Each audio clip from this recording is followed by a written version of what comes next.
ప్రకృతితో పాటు జీవించడం అంటే మనల్ని మనం తెలుసుకోవడమే. ప్రకృతి వ్యవసాయం అన్న పేరెత్తిన వెంటనే విజయరామ్ గారు అందరికీ సుపరిచితులు. ఆయన టక్కును గుర్తొస్తారు. అసలు ఈ ప్రకృతి వ్యవసాయం అంటే ఏంటి? వ్యవసాయం చేయడం ఇవాళ రోజున ఒక రైతుకి భారంగా మారుతున్న నేపథ్యంలో ప్రకృతి వ్యవసాయం కనుక చేస్తే ఒక రైతు నిజంగా సంతోషంగా ఉండగలడా? 43 ఎకరాల ఈ వ్యవసాయ క్షేత్రంలో అసలు ఏం జరుగుతోంది? ఎలాంటి మొక్కల్ని పండిస్తున్నారు? ఏమేం పంటలు జరుగుతున్నాయి? గో ఆధారిత వ్యవసాయం అంటే అసలు ఏంటి? 5 మోడల్ లేయర్ ఆఫ్ అగ్రికల్చర్ అనేది ఆయన చెప్పినంత సులభంగా జరుగుతుందా? అసలు ఎమరాల్డ్ స్వీట్స్కి సంబంధించిన కాంట్రవర్సీ ఏంటి? అల్టిమేట్గా విజయరామ్ గారు వ్యాపారం చేస్తున్నారా లేకపోతే వ్యవసాయాన్ని ప్రమోట్ చేస్తున్నారా? ఈ విశేషాలన్నీ ఆయనతో మాట్లాడుతూ ఆయన వ్యవసాయ క్షేత్రంలో అలా తిరుగుతూ ప్రకృతితో పాటు కాసేపు గడుపుతూ మరెన్నో విశేషాలు తెలుసుకునే ప్రయత్నం చేద్దాం రండి.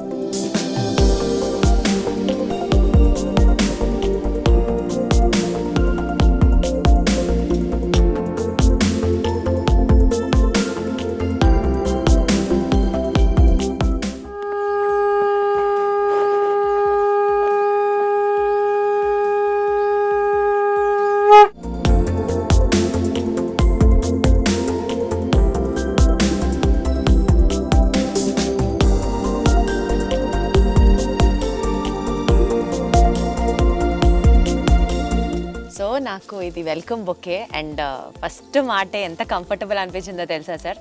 మీకోసం చేశాను పొద్దున్నే అని అన్నారు చూడండి. అంటే మీరు ఒక ఆర్టిస్ట్లో చేశారు అని అంటున్నారు కదా, అంత ఆర్టిస్టిక్ స్కిల్ లాగా మీకు ఎట్లా దీన్ని డిజైన్ చేశారు చెప్పండి. ఇది నాకు ఇన్స్పిరేషన్ కడపలో ఒక పెద్ద ఆయన, నేను మొన్న చిత్తూరు వెళ్తే ఆయన తీసుకొచ్చి నాకు ఇచ్చారు. ఆయన ఇంకా దీంట్లో ఇంకా పెట్టారు. నాకు అనిపించింది నా పొలంలో ఇన్ని ఉన్నాయిగా నేనెందుకు చేయకూడదు అని. ఆ పెద్ద మనిషి, ఆయన వయసు 70 ఏళ్ళు, ఆయన చేసి ఇచ్చారు. నేను దాన్ని ఫ్లైట్లో తెచ్చుకున్న హైదరాబాద్కి. వారం రోజులు ఉంది. మా అమ్మాయికి అన్నీ చూపించి దీన్ని ఎలా కట్టాడు ఆయన అన్నీ కూడా దాన్ని విడదీసి డ్రై అయిపోయిన తర్వాత అదే పద్ధతిలో నేను చేశాను. ఇప్పుడు ఇందులో మీరు ఏమేమి వాడారు చెప్పండి? మందారాలు, కరేపాకు, క్రైసాంతిమం, రోజాలు, వరి, అరటి, బెండ, గోంగూర, తమలపాకు, మిరియాలు, ఇవన్నీ బాదము, ఇవన్నీ ఇక్కడ ఉదయం 1 గంట కూర్చుంటే ఇది అయిపోయింది. అంటే ఇది చాలామంది ప్రకృతి వ్యవసాయం చేస్తున్నారు కదా, వాళ్ళ జిల్లాలో ప్రముఖులు వచ్చినప్పుడు రైతులకి ఒక అదనపు ఆదాయం ఇలా చూపించవచ్చు. దీంట్లో ఒక అగ్రికల్చర్ ఉంది, కల్చర్ ఉంది, రెండోది ఒక కళ ఉన్నది కదా. ఈ సున్నితత్వం కూడా అర్థమవుతుంది చూసేవాళ్ళకి చాలా. ఇప్పుడు బయట బజార్లో తీసుకొచ్చి పెట్టినా వాళ్ళు అలా తీసుకుని వాళ్ళ పక్కన పెట్టేస్తారు సెలబ్రిటీస్. ఇది ఇచ్చామనుకోండి ఖచ్చితంగా ఇంటికి తీసుకెళ్తారు. మీరు అన్నట్టు వారం రోజులు ఉంచుకొని ప్రతిదీ అజగా గమనించి వాడుకుంటారు. అసలు దీన్ని పారేయడం, పూలు డ్రై అయిపోతే బయట పెట్టేసి పారేయడం అన్నది ఇంక ఉండదు ఇందులో. చూడండి, దీంట్లో ఎన్ని వర్ణాలు వడ్లలో, నల్ల వడ్లు, ఎర్ర వడ్లు, పచ్చ వడ్లు, ఎన్ని రకాల రంగులు ఉన్నాయి కదా. ఆ రంగుల్ని కూడా కరెక్ట్గా మ్యాచ్ చేసి సెట్ చేశారు. చిక్కుడు, ఆ చిక్కుడు కూడా క్రీపరు చిక్కుడు. ఇదిగో ఇక్కడ ఒక బెండకాయ, మందారాలు, ఇది గోంగూర. ఈ స్థానికంగా ఉన్న రైతులందరూ ఇట్లా తయారు చేసి కలెక్టర్ గారికి ఇచ్చారనుకోండి, కలెక్టర్ గారి దగ్గరికి పెద్ద వాళ్ళు వచ్చినప్పుడు కలెక్టర్ గారు పిలుస్తారు వీళ్ళ బుకే తయారు చేయమని. స్థానికంగా వనరులతో స్థానికంగా ఒక ఆదాయాన్ని మనం నిర్మాణం చేసుకోవాలి. అంటే ప్రాబబుల్లీ సార్, వ్యవసాయం, ప్రకృతి ఆధారిత వ్యవసాయం మీరు కొంత జనాల్లోకి తీసుకొచ్చారు కదా, మనకి దగ్గరున్న వనరులతో maybe the most organic bouquet ever made అన్నది కూడా ఇది చరిత్రలో అట్లా నిలిచిపోతుందేమో సార్. అండ్ ఈ స్పెషల్ మూమెంట్ని నేను ఆస్వాదించడం చాలా సంతోషంగా అనిపిస్తుంది. మాకు అవకాశం ఇచ్చారు, మీరు రాకపోతే నేను చేసేవాడిని కాదు కదా. రెండు ఇది ఇలా పెళ్ళిళ్ళు చేయాలని మేము ఇప్పుడు 35 పెళ్ళిళ్ళు చేసాం. ఈ పెళ్ళిళ్ళలో ఇలా లోకల్ మెటీరియల్తోనే అలంకరణ, లోకల్ ఫార్మర్స్తోనే వంటలు నేర్పించటం. ఇలా ఇప్పుడు 3 తయారు చేసాం బ్యాచ్లుగా. వాళ్ళు రైతులు వంటలు చేస్తారు. ఇలా ఆ లోకల్ ఎకానమీ మనం అనేది ఏదైతే మనం క్రియేట్ చేస్తున్నామో దానికి సంబంధించిన అవసరాలు ఉన్నప్పుడు బయట పర్చేజ్ చేయకూడదు. బేగం బజార్కి ₹1 రాల ఈ 35 మంది పెళ్ళిళ్ళలో ఈ ముడి సరుకు కొంటాకి స్థానికంగా ఉన్న రైతులతోనే కొనిపించాం. ఇంకేం చేసాం, పెళ్ళిళ్ళలో పెళ్లి వేదికల దగ్గర టేబుల్స్ వేసి ఆ రైతులందరూ ఉత్పత్తులను ప్రదర్శన పెట్టాం. భోజనం తిన్న తర్వాత ఇవన్నీ బాగున్నాయి అన్నారు, ఆ రైతుల దగ్గర కొనుక్కోండి. అలా రైతులకి నేరుగా వాళ్ళ బంధువులందరినీ పరిచయం చేసాం. ఒక్కొక్కరు 15-20 వేల రూపాయలు అక్కడ అమ్మకాలు చేసుకున్నారు. ఒక్క పెళ్లిలో 20-30 మంది రైతులు పాలమూరులో చేసాం. బేసికల్గా సార్ నాకు అర్థమవుతుంది, రైతు అభ్యున్నత, సమాజ శ్రేయస్సు. ఇంకా చెప్పాలంటే సీతమ్మ వాకిట్లో సిరిమల్లె చెట్టు అని ఒక సినిమా ఉంది. అందులో మన ప్రకాష్ రాజ్ గారిది ఒక డైలాగ్ ఉంటుంది, అందరూ బాగుండాలి, అందులో నేను ఉండాలి. ఇదే డైలాగు నాకు ఆ క్యారెక్టర్ని లైవ్లో మిమ్మల్ని చూసి మీతో మాట్లాడుతుంటే అనిపిస్తుంది. అలాంటి విజయరామ్ గారితో ఒక స్పెషల్ క్యాండిడ్ ఇంటర్వ్యూ మీకోసం.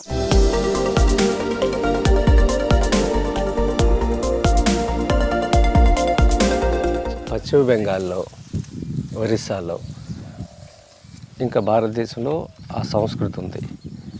వాళ్ళు ఇలా పంట రాగానే సూర్యుడికి నమస్కారం చేసి, భూమికి నమస్కారం చేసి, ఈ మొదటి కంకెలు కోసి ఊరు మొత్తం స్థానికంగా ఉన్న మందిరాల్లో దాన్ని నూర్చి దంచి పొట్టు తీసి అప్పుడు పాయసం చేసి స్వామికి నివేదన చేసి, సూర్యభగవాన్ నివేదన చేసి ప్రతిమ చేనుకు వస్తారు. కృతజ్ఞతాభావం. మన తెలుగు రాష్ట్రాల్లో కొంత గుంటూరులో వరకు ఉండేది, మెదక్లో ఉండేది నేను చూసిన తర్వాత. ఇప్పటికి ఎక్కడా లేదు. ఇలా పంట పండంగానే పెద్ద రాక్షసుని తీసుకొస్తారు, హార్వెస్టర్స్ అని. ఆ పెద్ద మిషన్ చూసారా, దాన్ని పచ్చి ఒళ్ళు కాన్పు అయింది కదా, ఈ పచ్చి ఒళ్ళు మీద 4 టన్నులు బరువును తొక్కిస్తారు. భూమి అలా చేయకూడదు కదా.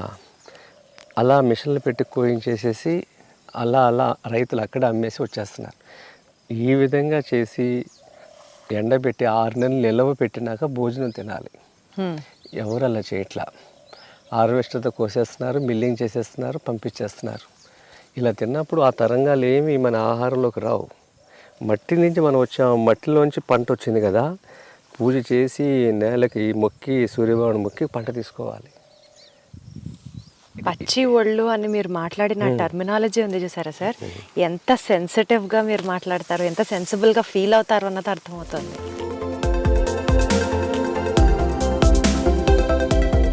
ఇలా పట్టుకోవాలి, ఇది చెయ్యి మీదకి రాకు, కిందకు పెట్టుకోవాలి. ఎంత కిందకు కోస్తే ఆవులకి అంత గడ్డి దొరుకుద్ది అనమాట. హార్వెస్టర్లు ఏం చేస్తే ఇక్కడ కట్ చేస్తాయి. ఇలా కట్ చేసినప్పుడు ఏమవుతుంది, ఇక్కడి నుంచి తీసుకుంటున్నారు, ఇది ఎలా భూమిలో ఉంటుంది, దీన్ని తగలబెడుతున్నారు. ఈ ఢిల్లీకి వచ్చే పొగలన్నీ కూడా ఇలాగే ఇలా కొయ్యాలి. ఇలా కిందకు వస్తే మనకి గడ్డి వస్తుంది.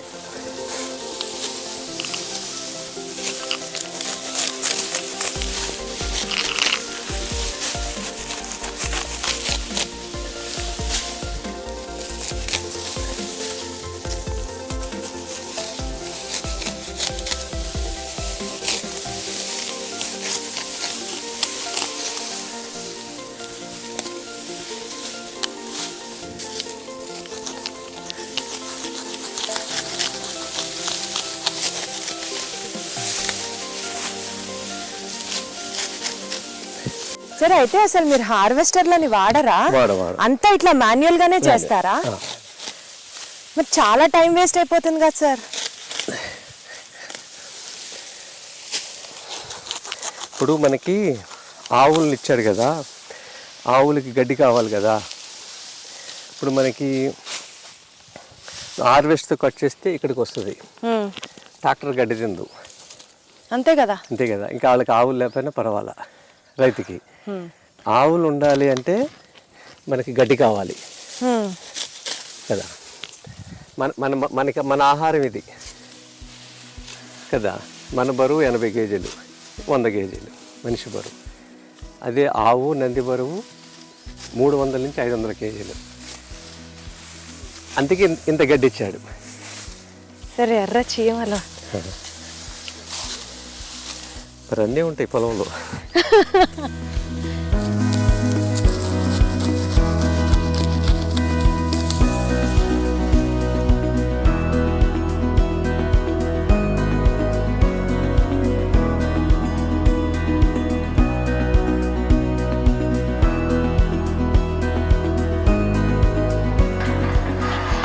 చిన్నప్పుడు మనకి స్కూల్ సెలవులు ఇచ్చేవాళ్ళు చూసారు, వేసవి సెలవులు. చిన్నప్పుడు పరిగెత్తుకుంటే ఇంటికి వెళ్తాం.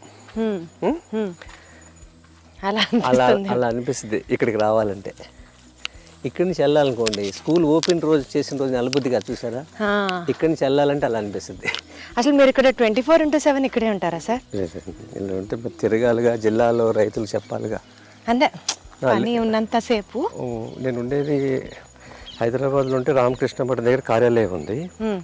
అక్కడ రైతులు రోజుకు 200 మంది వస్తారు. అందరు రైతులు ఇంత దూరం రాలేరు కదా.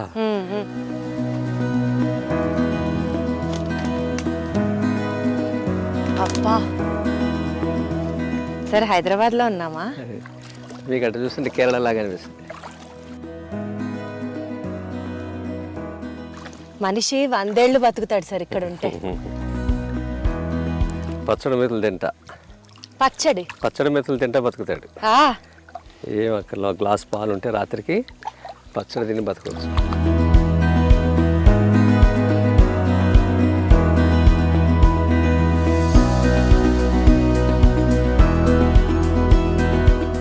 ఇవి రేక్కాయలు చూసారా?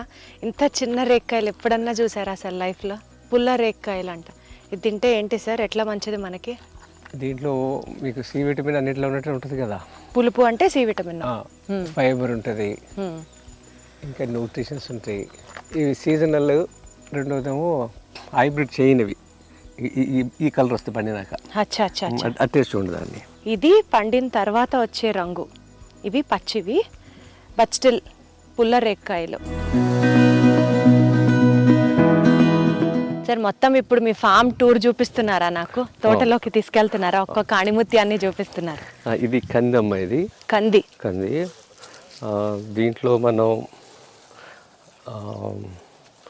దేశీ విత్తనం ఇది మన కంది. ఇదిగోండి, ఇప్పుడు రెడీ అవుతున్నాయి ఇవి. ఇంకొక నెల రోజులకి డిసెంబర్ నెలాఖరికల్లా రెడీ అవుతుంది. సార్ ప్రకృతి ఆధారిత వ్యవసాయానికి ఆర్గానిక్ ఫార్మింగ్కి తేడా ఏంటి సార్? ఆర్గానిక్ అనేది విష రసాయనాలు లేకుండా పండించే విధానమే అదైతే. కాకపోతే ఏంటంటే దీంట్లో వాళ్ళు ఇన్పుట్స్ కాస్ట్ ఎక్కువ ఉంటుంది. వర్మీ కంపోస్ట్ అంటారు, అది కొనుక్కోవాలి. తర్వాత వర్మీ కల్చరు, ఇవన్నీ దీనికి సంబంధించిన ముడి సరుకు అంతా కూడా బయట నుంచి కొనుక్కోవడం అనేది అలవాటు చేశారు. అది కెమికల్ లేకుండా చేసే విధానమే, అది కూడా మంచి పద్ధతే. కానీ రైతు సస్టైన్ అవ్వాలంటే, ఒక ఆవు ఉందనుకోండి, ఆవు పేడ మూతంతో జీవామృతం చేసినప్పుడు బజార్కి వెళ్ళి మనం ఏది కొనుక్కునేది లేదు. అంతేగా. ఎప్పుడైతే మనకి పెట్టుబడి తగ్గిందో ఎంత వచ్చిన లాభమే. అది ఒకప్పుడు భారతదేశం. దాన్ని పాలేకర్ గారు చాలా సూక్ష్మంగా గ్రహించి ఆయన సాధన చేసి 45,000 దీని మీద ఆయన ప్రచారం చేస్తా నాలాంటి వాళ్ళని 4 లక్షల మంది తయారు చేశారు. 4 లక్షల మందిని అంటే గ్రామం నుంచి ఏ ఒక్క రూపాయి బయటికి వెళ్లకుండా బతకడం. పెట్టుబడి ఇప్పుడు ట్రాక్టరు, డీజిలు, కలుపు మందులు, పురుగు మందులు, అడుగు మందులు, ఇవన్నీ డబ్బులు ఒక గ్రామం నుంచి సుమారుగా 50 లక్షల రూపాయలు బయటకు వెళ్తున్నాయి ప్రతి సంవత్సరం. రైతులు కొనేస్తున్నారు ఎరువులు. అంతటికి కూడా రైతే పెట్టుబడి పెడతాడు కాబట్టి ప్రతి పంట నష్టం వచ్చింది అని పాపం బాధపడుతూ ఉంటాడు. అంటే ఇక్కడ భూమిని వైవిధ్యాన్ని పాడు చేశాడు ఈ విష రసాయనాలతో. అసలు ఈ భూమండలం మీద వ్యవసాయం చేసేది రైతు కాదు, సాయిల్ మైక్రోబ్స్, వానపాములు, ఇవి వ్యవసాయం చేస్తాయి. వాటిని మనం ఎప్పుడైతే ఈ రసాయనాలతో చంపేశామో భూమి అంతా కూడా గొడ్రాలుగా అయిపోయింది. అంతే, ఇక ఏ పంట రాదు. అలాంటి పంటలు తిన్న మనుషులు ఏదైతే కృత్రిమంగా ఎరువులు వేసి పండిన పంటలు తింటున్నారో, కృత్రిమమైన ఆలోచనలు, నిలకడలేని పనులు, అంతర్మదనాలతో, అభద్రతా భావంతో, భయాందోళనతో వాళ్ళ సమాజం ఉంది. రేపు ఏమైపోతాం అనే ఆలోచన లేకుండా ఈ విష రసాయనాలతోనే తినటం, ప్రయాణాలు చేస్తున్నారు. రైతుకి కానీ జ్ఞానం ఇవ్వగలిగితే సమాజం మొత్తం ఆరోగ్యంతో ఉంటుంది. ఒకప్పుడు బతికింది సగం మెంటల్ ప్రాబ్లమ్స్ పోతాయి, అన్నీ పోతాయి, మానసికంగా, శారీరకంగా, ఆర్థికంగా. మీకు ఎకరంలో 3 లక్షలు చూపిస్తాను, నేను మీతో మాట్లాడతా. చూడండి ఎంత బాగుందో, ఒక్కసారి ఎట్టు చూడండి. భూలోకంలో ఇంద్రలోకంలో ఉంటున్నట్టుంది నాకు.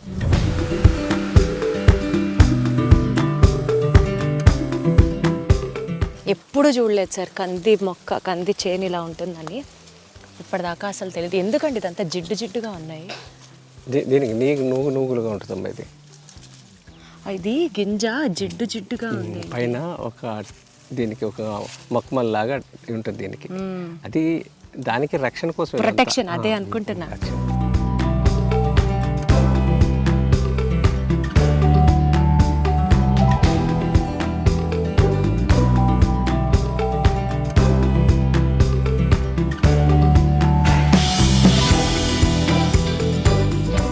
మనం ఎప్పుడైతే విషరసాయనాలు స్ప్రే చేయలేదో తేనెటీగలు చాలా బతుకుతాయి.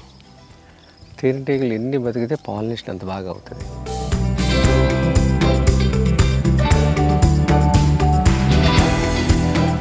ఎంట్రీలోనే చక్కగా పసుపు మొక్కలతో స్వాగతం. అంటే పసుపు శ్రేయస్కరం అంటారు కదా, శుభసూచకం. సో అలాంటిది న్యాచురల్ యాంటీబయాటిక్ పసుపు. అసలు వెల్కమింగే మాకు పసుపు మొక్కలతో చూసిన వెంటనే ఒక చాలా హోలిస్టిక్ ఫీల్ అని చెప్పాలి. ఇది ఘనజీవామృతం. ఘనజీవామృతం. ఘనజీవామృతం. ఘనజీవామృతం ఫర్ ద ఫస్ట్ టైం వింటున్నా. అంటే ఏంటి సార్? అంటే ఘనజీవామృతం అంటే ఆవు రోజుకు 10 కేజీలు పేడనిస్తుంది. 10 కేజీల పేడ మనం ఆ రోజుది, తర్వాత రోజుది, ముందు రోజుది, అలా 10 రోజులు నిల్వ పెట్టుకోవచ్చు. ఈ నిల్వ పెట్టుకున్న దాంట్లో సుమారు 200 కేజీలు అయిందనుకోండి, దాంట్లో 2 కేజీలు బెల్లం నీళ్ళు, 2 కేజీల శనగపిండి చల్లేసేసి ఇలా ఆరబెట్టాలి. చెట్టు నీడని కానీ ఇలా ఏమైనా. బెల్లము శనగపిండి, బెల్లం నీళ్ళు.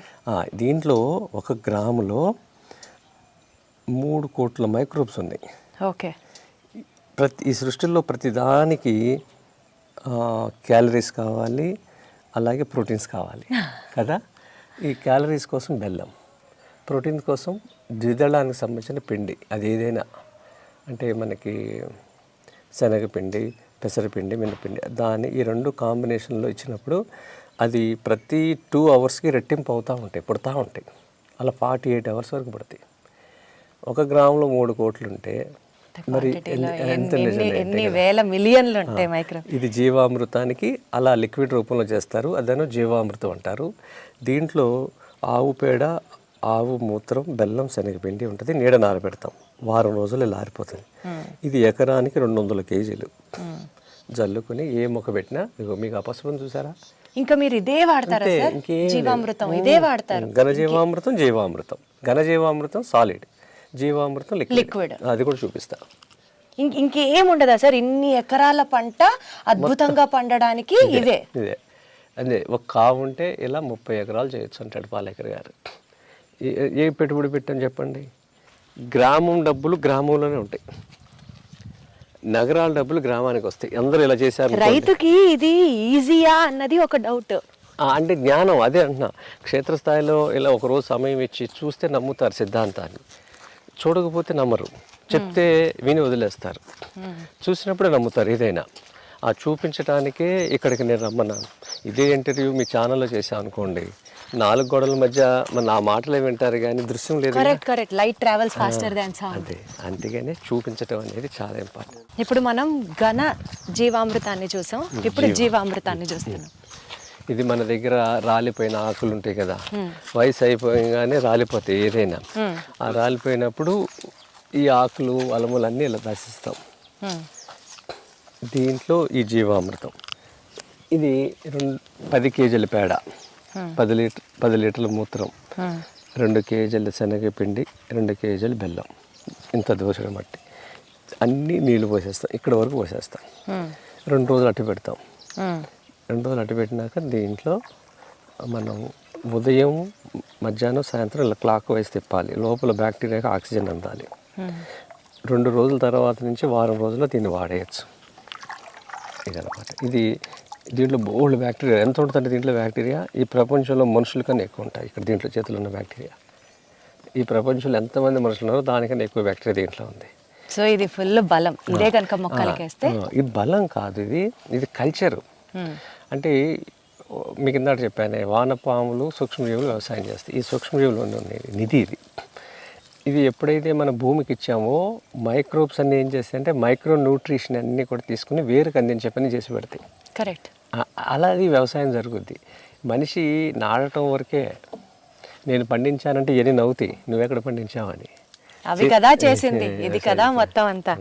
అంటే ఈ మైక్రోబ్స్ ద్వారా రూట్స్ కి అందినటువంటి న్యూట్రియంట్ ని కనుక దాని ద్వారా పెరిగిన మొక్కని కంట సమాజం తింటే, మనిషి తింటే ఆరోగ్యంగా ఉంటాడు అన్నది జీవన సూత్రం. నిరూపించబడింది. నిరూపించబడింది. అంటే ఇప్పుడు భూమిలో మీకు అన్నీ ఉంటాయి, కానీ మొక్క అందుకునే స్థితిలో ఉండదు. ఇది ప్రత్యేకంగా చెప్తారు పాలేకర్ గారు. ఎట్లా అంటే, నాన్న కష్టపడతాడు, ఉద్యోగం చేస్తాడు, జీతం తీసుకొచ్చి ఎవరికి ఇస్తాడు? అమ్మకిస్తాడు కదా, అమ్మకిస్తాడు. తర్వాత ఇంటికి కావాల్సిన ముడి సరుకులు, బియ్యం, పప్పులు, నూనెలు ఎవరు తీసుకొస్తాడు? నాన్న తీసుకొస్తాడు, అమ్మకిస్తాడు. ఇవి ప్లేట్లో నేరుగా మనకి పెట్టుద్దమ్మా, బియ్యం, పప్పు, దాన్ని చక్కగా వండి పెడుతుంది కదా. అదనమాట. భూమిలో అన్నీ ఉన్నాయి, కానీ చెట్టు అందుకునే స్థితిలో ఉండవు. సో వాటికి దగ్గర దాకా అందించేది మైక్రోబ్స్. ఇది వాటి పాత్ర అది. అది గాట్ ఇట్. దీంట్లో ఈ భూమి అంతా కూడా అన్నపూర్ణేశ్వరి. భూమి చెడిపోయింది, భూమిలో పోషకాలు లేవు అనేది లేదు. ఈ భూమి అంతా అన్నపూర్ణేశ్వరి. మరి అడవిలో లక్షల సంవత్సరాల నుంచి అది సెల్ఫ్ సస్టైనల్ అవుతుంది. అడవిలో చీమ దగ్గర నుంచి ఏనుగు వరకు ఉన్నాయి జంతువులన్నీ. అంతే కదా. గడ్డి పరక నుంచి మహావృక్షం వరకు ఉన్నాయి, కీటకాల నుంచి పక్షుల వరకు ఉన్నాయి కదా. ఇవన్నీ కలిసి సహజీవనం చేస్తున్నాయి. ఎప్పుడూ కూడా వాటిల్లో మధ్యలో కాంపిటీషన్ రాలా కదా, అన్నీ కలిసి ఉన్నాయి. అది ఎవరి మీద ఆధారపడాలి అడవి. రెండు, ఇరిగేషన్ డిపార్ట్మెంట్ లేదు, వాటర్ ఇరిగేషన్ లేదు కదా, ఎవరు సూపర్వైజ్ చేయకపోయినా చక్కగా హార్మోనీలో ఉన్నాయి అవి. డ్రిప్ ఇరిగేషన్ లేదు, ఫ్లడ్ ఇరిగేషన్ లేదు, దానికి ఒక మంత్రిత్వ శాఖ ఎవరూ లేరు. అంటే అవి బతకటాకి అట్లా ఇవన్నీ కలిసి బతుకుతున్న దాన్ని పాలేకర్ గారు, ఈయన మన వ్యవసాయంలో గోవు పాత్ర ఏంటి అనాదిగా, అడవి ఎందుకు స్వయం ఆధారితంగా స్వయం పోషకాలతో స్వయం సమృద్ధి చెందుతుంది అనేది పరిశోధన చేసి ఆవుని అడవిని అనుసంధానం చేసి తయారు చేసింది, తీసుకొచ్చిందే ఈ ప్రకృతి వ్యవసాయం. 5 లేయర్ మోడల్లో. దీన్ని సుభాష్ పాలేకర్ కృషి అంటున్నారు ఆయన. ఇప్పుడు ఒకప్పుడు ప్రకృతి వ్యవసాయం అని పిలిచేవారు, ఇప్పుడు దానికి నాకంటూ ఒక పేరు ఉండాలి, ఈ భూమి మీద నేను ఇది కనుక్కున్నాను అని. ఇప్పుడు థామస్ ఆల్వా ఎడిసన్ ఎలా అయితే బల్బు కనుక్కున్నాను, నేను నా పేరు చెప్పుకుంటూ తప్పేంటి అనేది ఆయన ఇప్పుడు ఆలోచన చేశారు. చేసి ఇప్పుడు ఎస్పీకే అంటే సుభాష్ పాలేకర్ కృషి అంటే వ్యవసాయం. అది ఇది గ్లెర్సీడియా. ఇది మనకి కట్ చేసి కొమ్మలు మల్చింగ్ మెటీరియల్ కింద, ఇదంతా మల్చింగ్ అనమాట. ఇప్పుడు మన కలుపు అనేది ఊరికి వచ్చేస్తూ ఉంటుంది, మనకి అది అనవసరం. ఇది ఎప్పుడైతే మనం భూమిని కప్పిపెట్టామో ఇక సూర్యరశ్మి పడకపోయేసరికి కలుపు పెరిగే అవకాశం లేదు. దానికోసం ఇలా వాడుకోవాలి.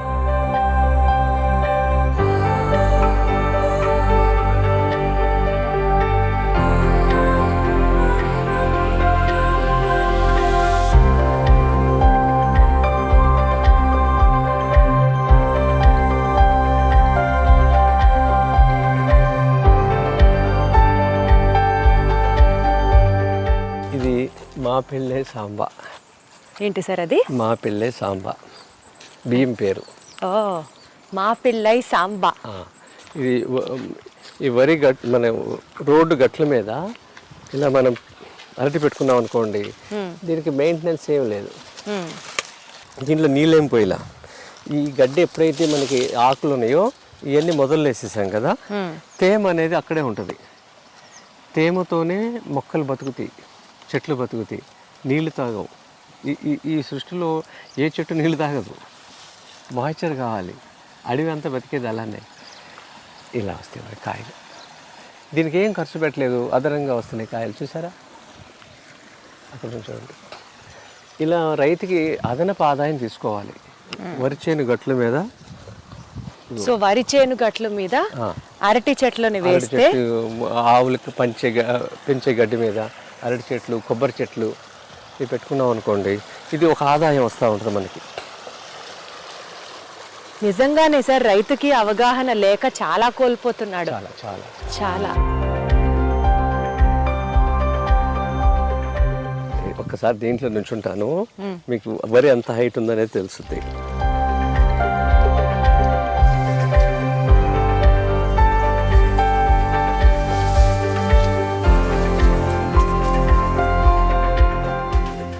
ఈ హైట్ అసలు ఇంత హైట్ లో వరి నిజంగా వరి చేనులో కూడా చూడమేమో సార్.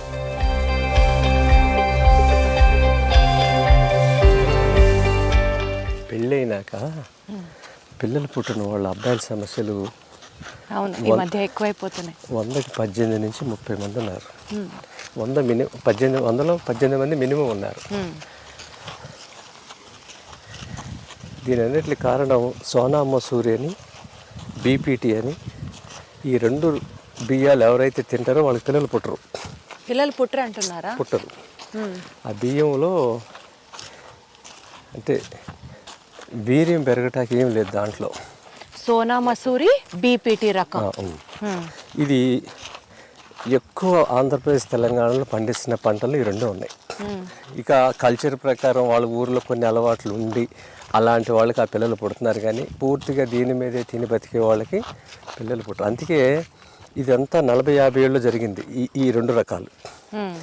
40-50 ఏళ్ళ క్రితం ఫెర్టిలిటీ సెంటర్లు లేవు ఇప్పుడు అసలు సందుకొకటి వెలుస్తుంది కదా.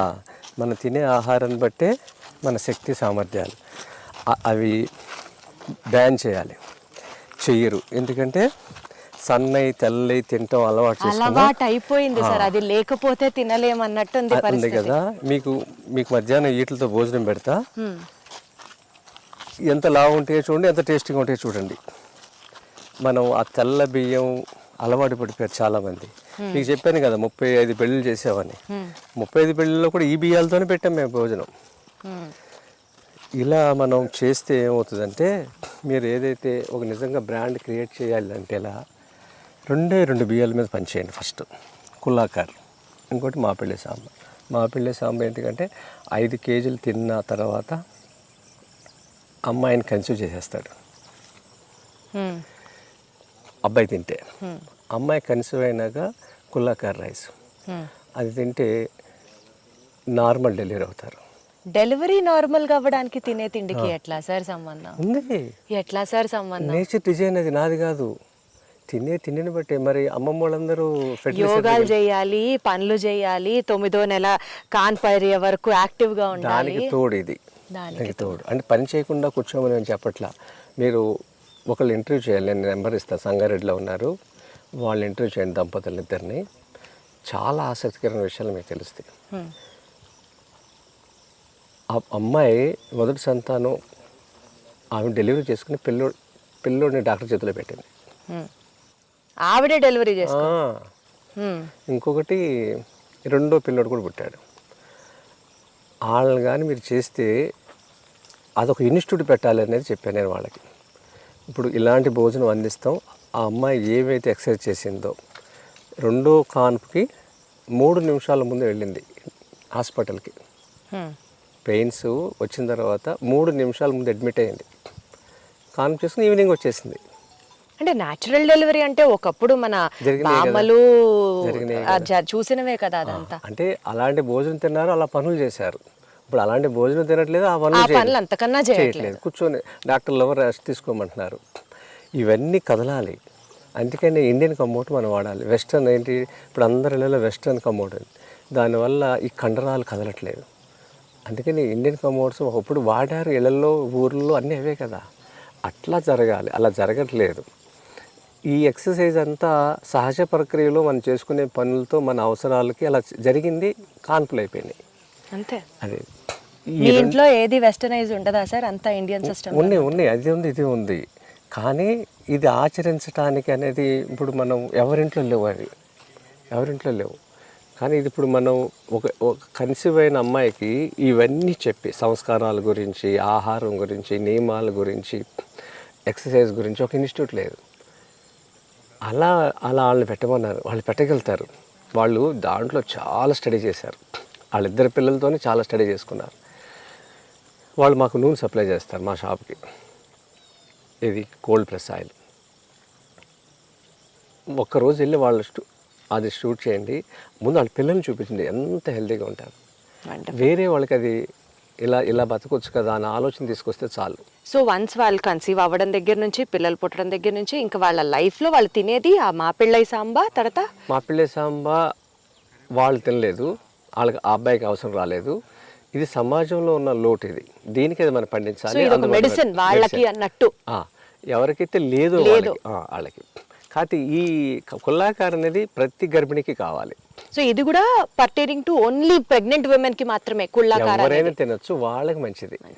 అసలు మామూలుగా ఏ బియ్యం తింటే మంచిది? బ్లాక్ రైస్, రెడ్ రైస్ పైన బాలింతలు కంటిన్యూ చేస్తే, ఒకవేళ ఆ అమ్మాయికి ట్విన్స్ పుట్టారనుకోండి, ఇద్దరికి సరిపడే పాలు ఉంటాయి తల్లి దగ్గర.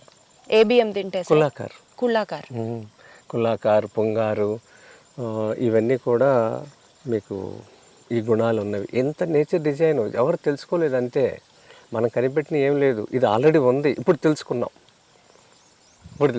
ఇంకొకటి ఏమన్నారు? కుల్లాకార్ ఒకటి, ఇంకొకటి పుంగారు, లోహాంది, ఇవన్నీ కూడా ఈ గుణాలు ఉన్నవి. సో ఈ బియ్యం గనక కన్న మదర్స్ అర్లీగా తినడం స్టార్ట్ చేస్తే పాల సమస్య, బేబీకి పాలు ఇవ్వడం, పాలు రాకపోవడం అనేది కూడా మనం వింటూ ఉన్నాము. ఆ సమస్య అసలు తలే ఎత్తదు. మీరు ఇలా పుట్టిన వాళ్ళ నెంబర్లు ఇస్తాం మీకు, వాళ్ళని ఇంటర్వ్యూ చేయండి. మీరు ఇంతకన్నా ఓపెన్ ఛాలెంజ్ ఏముంది సార్? డైరెక్ట్గా వెళ్ళి వాళ్ళతోనే మాట్లాడండి, మీకు డౌట్ ఉంటే అంటున్నారు. వాళ్ళ నెంబర్లు ఇస్తే వాళ్ళతో మాట్లాడండి. ఒక అమ్మాయి అమెరికా వెళ్ళింది, అక్కడ పంపించారు వాళ్ళ నాన్నగారు మామగారు బియ్యం. అమ్మాయి ఏడుపు ఆనందం, పాలు ఎక్కువైపోయినా ఏం చేయాలి. తర్వాత తీసి అక్కడ బ్యాంకులు ఉంటాయంట, అవును, వాళ్ళకి ఇచ్చిందంట. ఇక్కడ కూడా ఇండియా రాగానే ఫస్ట్ నా షాప్కి వచ్చింది, ఆనందం పంచుకుంటాకి. అది కదా సార్ నిజమైన విక్టరీ అచీవ్మెంట్ అంటే.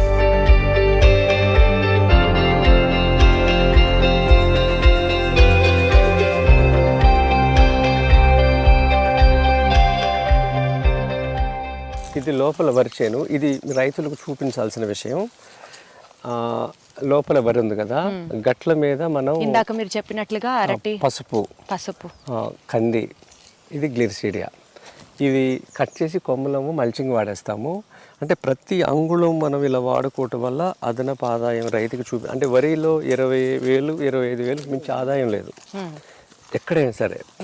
ఇలా మనం పసుపు పెట్టుకున్నాం అనుకోండి, వరి పంట వచ్చినట్టు ఉంటుంది, పసుపు వచ్చినట్టు ఉంటుంది. పసుపు 100 కేజీలు వచ్చిన ఎకరానికి దీన్ని ఉడకబెడితే 25 కేజీలు వస్తుంది.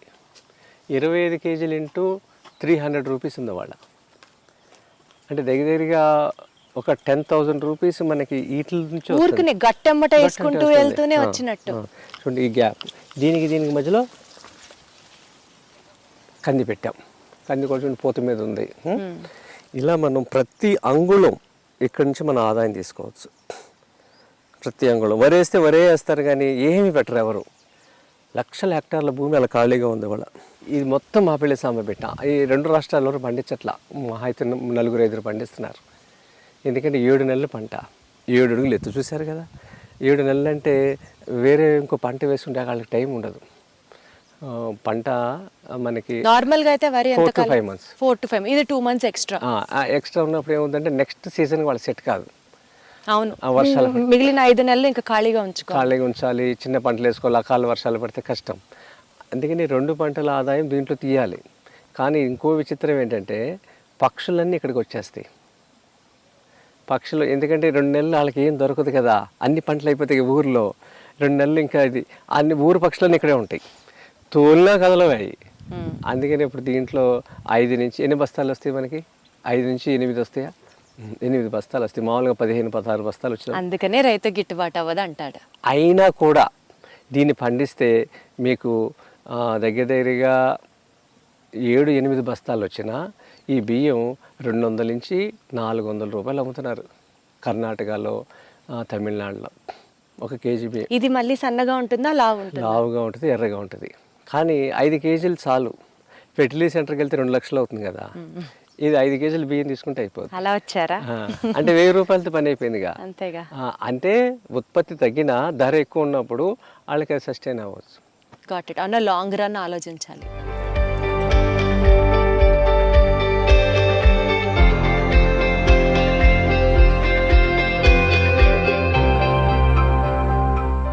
ఇక్కడ ఏ మొక్క వేయాలి, ఏ పంట పండించాలి, ఇదంతా మీరే డిసైడ్ చేస్తారా సార్?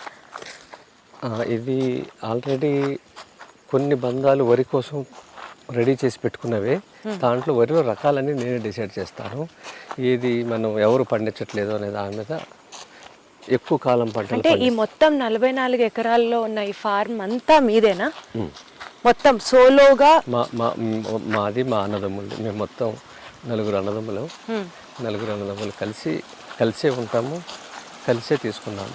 అయితే వాళ్ళు, నేను మిఠాయి షాపు దూరంగా ఉన్న చాలా కాలం నుంచి, అది అక్కడ నా పని వాళ్ళు చూసుకుంటున్నారు. వాళ్ళందరి కోసం ఇది నేను ఇక్కడ చేస్తున్నా. మీది బేసికల్గా వ్యవసాయ ఆధారిత కుటుంబం? లేదు లేదు లేదు, నేను హైదరాబాద్ వచ్చినాక నేర్చుకున్నా. ఊర్లో వ్యవసాయ భూమి లేదు. బేసిక్గా మీ నేపథ్యం ఏంటి సార్? నేను జేఎన్టీయూలో ఫైన్ ఆర్ట్స్ చేయాలని హైదరాబాద్ రావాలని, నేను హైదరాబాద్ రాకముందు ఇంటర్లో జాయిన్ అయ్యి ఒకరోజు కాలేజీకి వెళ్ళి డిస్కంటిన్యూ చేసి వచ్చేసా. నాకు నచ్చలా. ఇంటర్లో ఒక్కరోజు కాలేజ్కి వెళ్ళి వచ్చేసారు చేసి మా అమ్మకి చెప్పి చదువుకోని నేను. అంటే మీరు మీ 10th క్లాసే మీ క్వాలిఫికేషన్? అంతే. నిజమా? తర్వాత హైదరాబాద్ వచ్చి ఫైన్ ఆర్ట్స్ జాయిన్ అవ్వాలని, జేఎన్టీయూలో నాకు ఇష్టం ఫైన్ ఆర్ట్స్ చేయాలని. అక్కడికి వస్తే 5 సంవత్సరాలు అన్నారు. 5 సంవత్సరాలకు తర్వాత జాబ్ గ్యారంటీ లేదు. అప్లైడ్ ఆర్ట్ అనే అడ్వర్టైజింగ్ ఏజెన్సీలో నీకు స్కిల్స్ని బట్టి నువ్వు ఎదగాలి అనేది అప్లైడ్ ఆర్ట్. దాని ఉద్దేశం అది. ఒక కంపెనీని ఎలా ప్రమోట్ చేయాలనేది డిజైన్ చేయటం, ఆ కోర్స్ అది. ఇక 5 సంవత్సరాలు ఎందుకు టైం వేస్ట్ అని నాకు తెలిసిన వర్క్స్ ఏవైతే నేర్చుకున్నానో నేరుగా వెళ్ళి ఒక ఏజెన్సీలో జాబ్ చేశాను.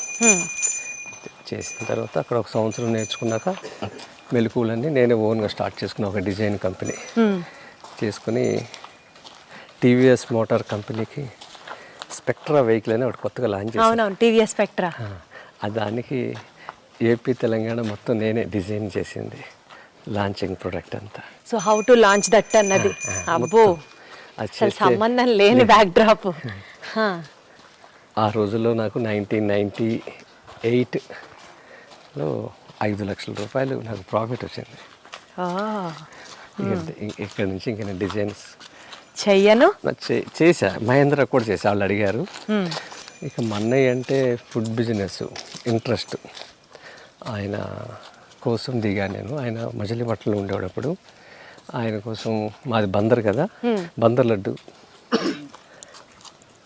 లడ్డుని ఇక్కడ హైదరాబాద్ తీసుకురావాలి అనేది ఆయన ప్రయత్నం. అలా బందర్ని హైదరాబాద్ తెచ్చా. ఆ లడ్డూతో మొదలుపెట్టి ఇక ఒక దాంతో కాదని ఇంకా అలా స్వీట్స్ సామ్రాజ్యం అలా విస్తరించారు. అనుకోకుండా జరిగింది. కానీ తర్వాత ఈ పాలేకర్ గారి పరిచయం అవటం, వ్యవసాయము, రాజీవ్ దీక్షిత్ గారి పరిచయం అవటం, ఇవన్నీ ఇక ఒకటి భూమి తీసుకుని, అప్పటి వరకు మేము ఏదైతే సంపాదించుకున్నామో మొత్తం తీసుకొచ్చి భూమి కొనుక్కున్నాం. వచ్చి ఈ వ్యవసాయం చేయడం మొదలుపెట్టాం.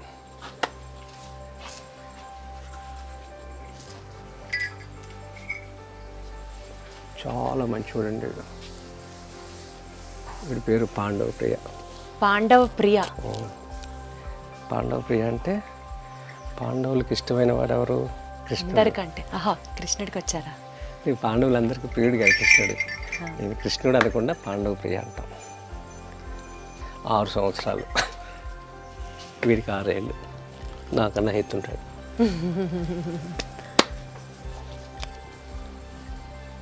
వీడి పేరు శంకరయ్య. శంకర్ పేరు శంభో. బా, పిలిస్తే పలుకుతున్నాయి కదా సార్.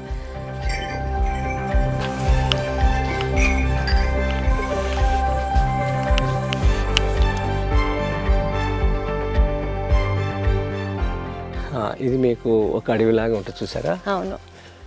దీంట్లో ఇది 1 ఎకరం ఒక మనిషి చేసుకుంటే 3 లక్షల రూపాయలు 1 సంవత్సరానికి ఆదాయం వస్తుంది. 1 ఎకరం. అదే 1 ఎకరం వరిలో పండిస్తే 30,000 వస్తుంది. 3 లక్షలు ఎక్కడ, 30,000 ఎక్కడ? రెండోది, ఈ 30,000 వచ్చినాయి ఇంత లోతు నీళ్ళు పెడతారు. ఇప్పుడు వరిలో చూసారు కదా, ఆంధ్రప్రదేశ్ తెలంగాణలో ఎక్కువ పంట వరి. దీన్ని ఒక ఉద్యమం లాగా మీరు చేయాలి, మనం అందరం చేయాలి. వరిని ఆపాలి. ఎంత ఆపాలి? ఇంటికి ఎంత కావాలో అంతా పండించుకోవాలి. మిగిలింది అందరూ ఇలా పెట్టామనుకోండి, ఏమంటారు సార్ ఈ ఎకరంలో ఇప్పుడు మీరు చేస్తున్న ఈ మోడల్ ఏంటి? దీన్ని 5 దొంతర్ల పంట అంటారు. ఓకే, 5 దొంతర్ల పంట, 5 లేయర్ మోడల్. ఓకే. ఇది మీరు దీని మీద ఎప్పుడైనా ఒక చిన్న చిన్న కార్యక్రమాలు చేయండి ఆంధ్రప్రదేశ్ తెలంగాణలో, రైతుల నెంబర్లు నేను ఇస్తాను. ఓకే. ఇది ఎందుకు చేయాలి అని మీరు అడిగితే, ఇది ఎందుకు చేయాలంటే భూమి వేడెక్కుతుంది రోజు రోజుకి. దీంట్లో ప్రధానంగా మానవ చర్యల వల్ల మనం వాడే ఇంధనం, మనం వాడే ఏసీలు, మనం వాడే సిమెంటు, మనం వాడే ప్రతి వస్తువు ఒక కరెంటుతో యంత్రంతో తయారవుతుంది. ఓకే. ప్రతిదీ. ఇగో నేను ఈ చేత్తో తయారు చేసింది, నేను వాడుకున్న ప్రతిదీ చేత్తో తయారు చేశాడు మనిషి. దీంట్లో ఎక్కడ విద్యుత్తు వాళ్ళ, ఇంధనం వాళ్ళ. భూమి కార్బన్ డైఆక్సైడ్తో నింపేసి మనకి ఒకవైపు మంచు కరిగిపోతుంది, సముద్ర మట్టాలు పెరుగుతాయి భవిష్యత్తులో, అకాల వర్షాలు, సునామీలు అన్నీ. ఇప్పుడు ఎన్నిటికి కారణం మనిషి చేస్తున్న పని.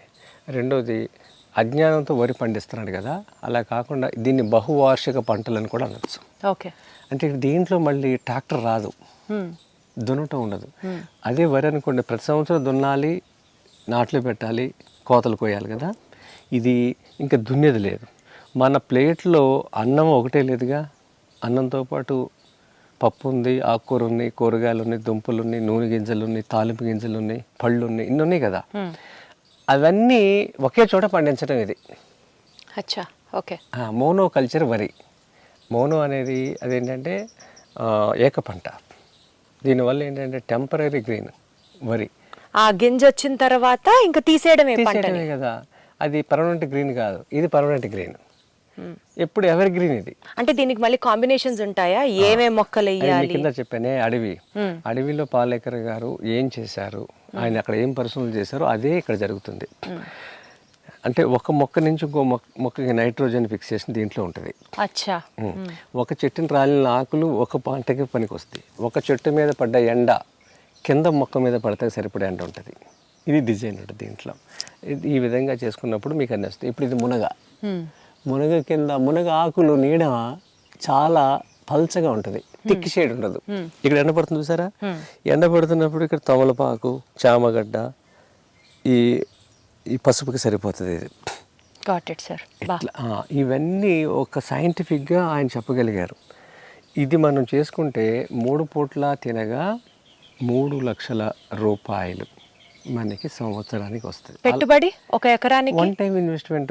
ఈ బెడ్స్ వేసుకోవటం, ఇది కాలువ, ఆయన ఉంచున్నది కాలువ, ఇది బెడ్.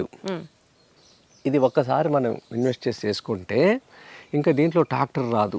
ప్రతిసారి వరి పండిస్తున్నప్పుడు ట్రాక్టర్ అవసరం అవుతుంది, భూమిని దున్ని చేస్తున్నాము కదా. ఇంకోటి అక్కడ పంట అయిపోయిన తర్వాత ఒక పక్షి కానీ కీటకం కానీ వాలటానికి ఎక్కడ చోటు ఉండదు, ఎడారి అది. పంట ముందు కూడా పచ్చని ఎడారి, పంట అయినా కూడా ఎడారే. పక్షి ఉండటానికి ఆవాసం అవుతుంది ఇదంతా. ఇప్పుడు ఎన్ని పక్షులు అరుపుతున్నాయి, పక్షులు అరుపులు పడుతున్నాయి చక్కగా శుభ్రంగా. వరి చేలో ఇది ఎక్కడ కుదురుతుంది కదా. అసలు మీరు మంచం వేసి పడుకుంటే తినకుండా నిద్ర వచ్చేస్తుంది ఇక్కడ. నిజంగా చాలా ప్రశాంతంగా ఉంది, ఎంత చల్లగా కూడా. దీంట్లో ఇప్పుడు మీకు చూపిస్తాను దగ్గర ఏమున్నాయి అనేది. ఇదిగోండి, ఇది ఈ లైన్ దీంట్లో మీకు 60x60, ఇది 60x60 అడుగులు. ఓకే. 60x60 అడుగుల్లో అంటే 400 గజాలు సుమారుగా. 400 స్క్వేర్ యార్డ్లో ఈ మొత్తం మొక్కలు 81 చెట్లు వస్తాయి. ఓకే, 81 చెట్లు 400 గజాల్లో. దాంట్లో ఏంటంటే 20 చెట్లు అరటి చెట్లు వస్తాయి. ఓకే. 16 మెడిసినల్ కానీ బొప్పాయి కానీ వస్తాయి. ఓకే. ఇవి 36 వస్తాయి. ఈ లైన్ అంతా మునుగుని చూసారా, ఒక కొబ్బరి చెట్టు వస్తుంది, ఇంకా 9 రకాల పళ్ళ చెట్లు వస్తాయి. ఏ రకమైన పర్వాలేదు. దీంట్లో లెక్క ఉంది. 4 మూలల్లో 60x60 4 మూలలు ఉంటాయి కదా, చతురస్రం. ఈ చతురస్రంలో ఇక్కడ మామిడి పెట్టామనుకోండి, ఇక్కడ సపోటో, ఇక్కడ నేరేడు, ఇక్కడ పనస, ఇవన్నీ బిగ్ ట్రీస్. మధ్యలో 60లో 30 ఉంది చూసారా, 30లో స్మాల్ ట్రీస్ ఉంటాయి. ఈ జామ, నిమ్మ, బత్తాయి, కరివేపాకు. ఈ 2 సెంటర్ పాయింట్లు కొబ్బరి. ఇదేంటంటే పోటీ ఉండదు ఎక్కడ ఈ డిజైన్ వల్ల. ఏ చెట్టుకు ఆ చెట్టు ఇండివిజువల్ గానే పెరుగుతుంది, ఏ కాపుకు ఆ కాపు రైతుకి ఉపయోగకరంగా ఉంటుంది, పక్షుల ఆవాసంగాను ఉంటుంది, ఆదాయం ఉంటుంది, ఆరోగ్యం ఉంటుంది, భూమి ఆరోగ్యం, మనిషి ఆరోగ్యం. అది కార్నర్లో ఉన్న నేరేడు చెట్టు. 30 feet ఉంది చూసారా, 30 feetకి జామ. ఓకే. అక్కడ 30 feetకి ఈ అరటి చెట్ల వెనక సపోటా ఉంది. 60లో సగం 30 కదా, 30లో సగం 15, 15లో సగం 15 దగ్గర 15లో సగం 7.5.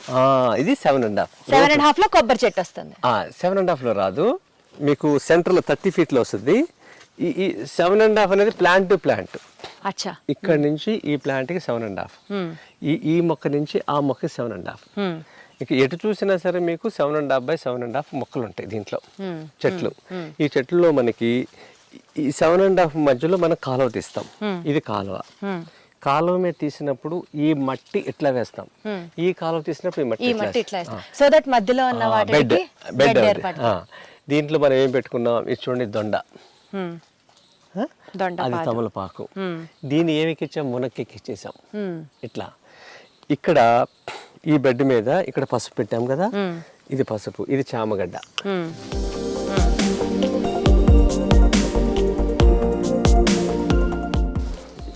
ఇది అల్లం. తర్వాత ఇది మిరియాల.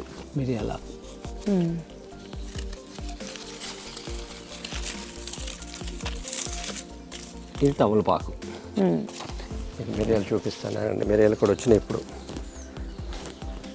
ఈ తమలపాకులు మనం ఏం చేయాలి, ఇక్కడ నుంచి సిటీకి దూరంగా ఉన్నాం కదా, ఒక సోలార్ డ్రైయర్ పెట్టుకుంటే సోలార్ డ్రైయర్లో మనం మిరియాలు, తమలపాకు, ఇదిగోండి మిరియాలు. ఇది 1 yearలో వచ్చేసింది. ఇది 9 months 10 monthsలో. ఈ తమలపాకుని మనం సోలార్ డ్రైయర్లో పెట్టుకుని సోంపు పండించుకుని కొంచెము బెల్లం, కొంచెము ఒక్క వేసి తాంబూలం పౌడర్ తయారు చేయాలి. అంటే తమలపాకులు అమ్ముకుపోయినా తాంబూలం పౌడరు. ఇలా మనం అదనపు ఆదాయం తీసుకోవాలి. ఈ తమలపాకులన్నీ పట్టుకుని మనం సిటీకి వెళ్తాం కన్నా సూర్యుడు రోజు దర్శనం ఇస్తాడు కదా, ఎప్పటికప్పుడు కట్ చేసి ఒక చిన్న డ్రైయర్ పెట్టుకోవాలి. 1 dayలో ఇదంతా డ్రై అయిపోతుంది. దాంట్లో సోంపు చల్లాలి, కొంచెము ఖర్జూరం కానీ బెల్లం కానీ కాంబినేషన్ వేసాం అనుకుంటే పటికి బెల్లం మిశ్రి తాంబూలం పౌడర్ అయిపోద్ది. అప్పుడు మనసుకాయ. అబ్బా, ఖచ్చితంగా 1 ఎకరమే ఉండాలా సార్ ఈ 5 layer మోడల్ చేయాలి అని అంటే? 400 గజాలున్నా చేసుకోవచ్చు, ఒక బాక్స్ చేసుకోవచ్చు. మాయిశ్చర్ అనేది ఎలా ఉంటుంది చూడండి, ఇదంతా పైన ఎలా ఉంది కదా, ఈ రాలిన ఆకులు, పువ్వులు.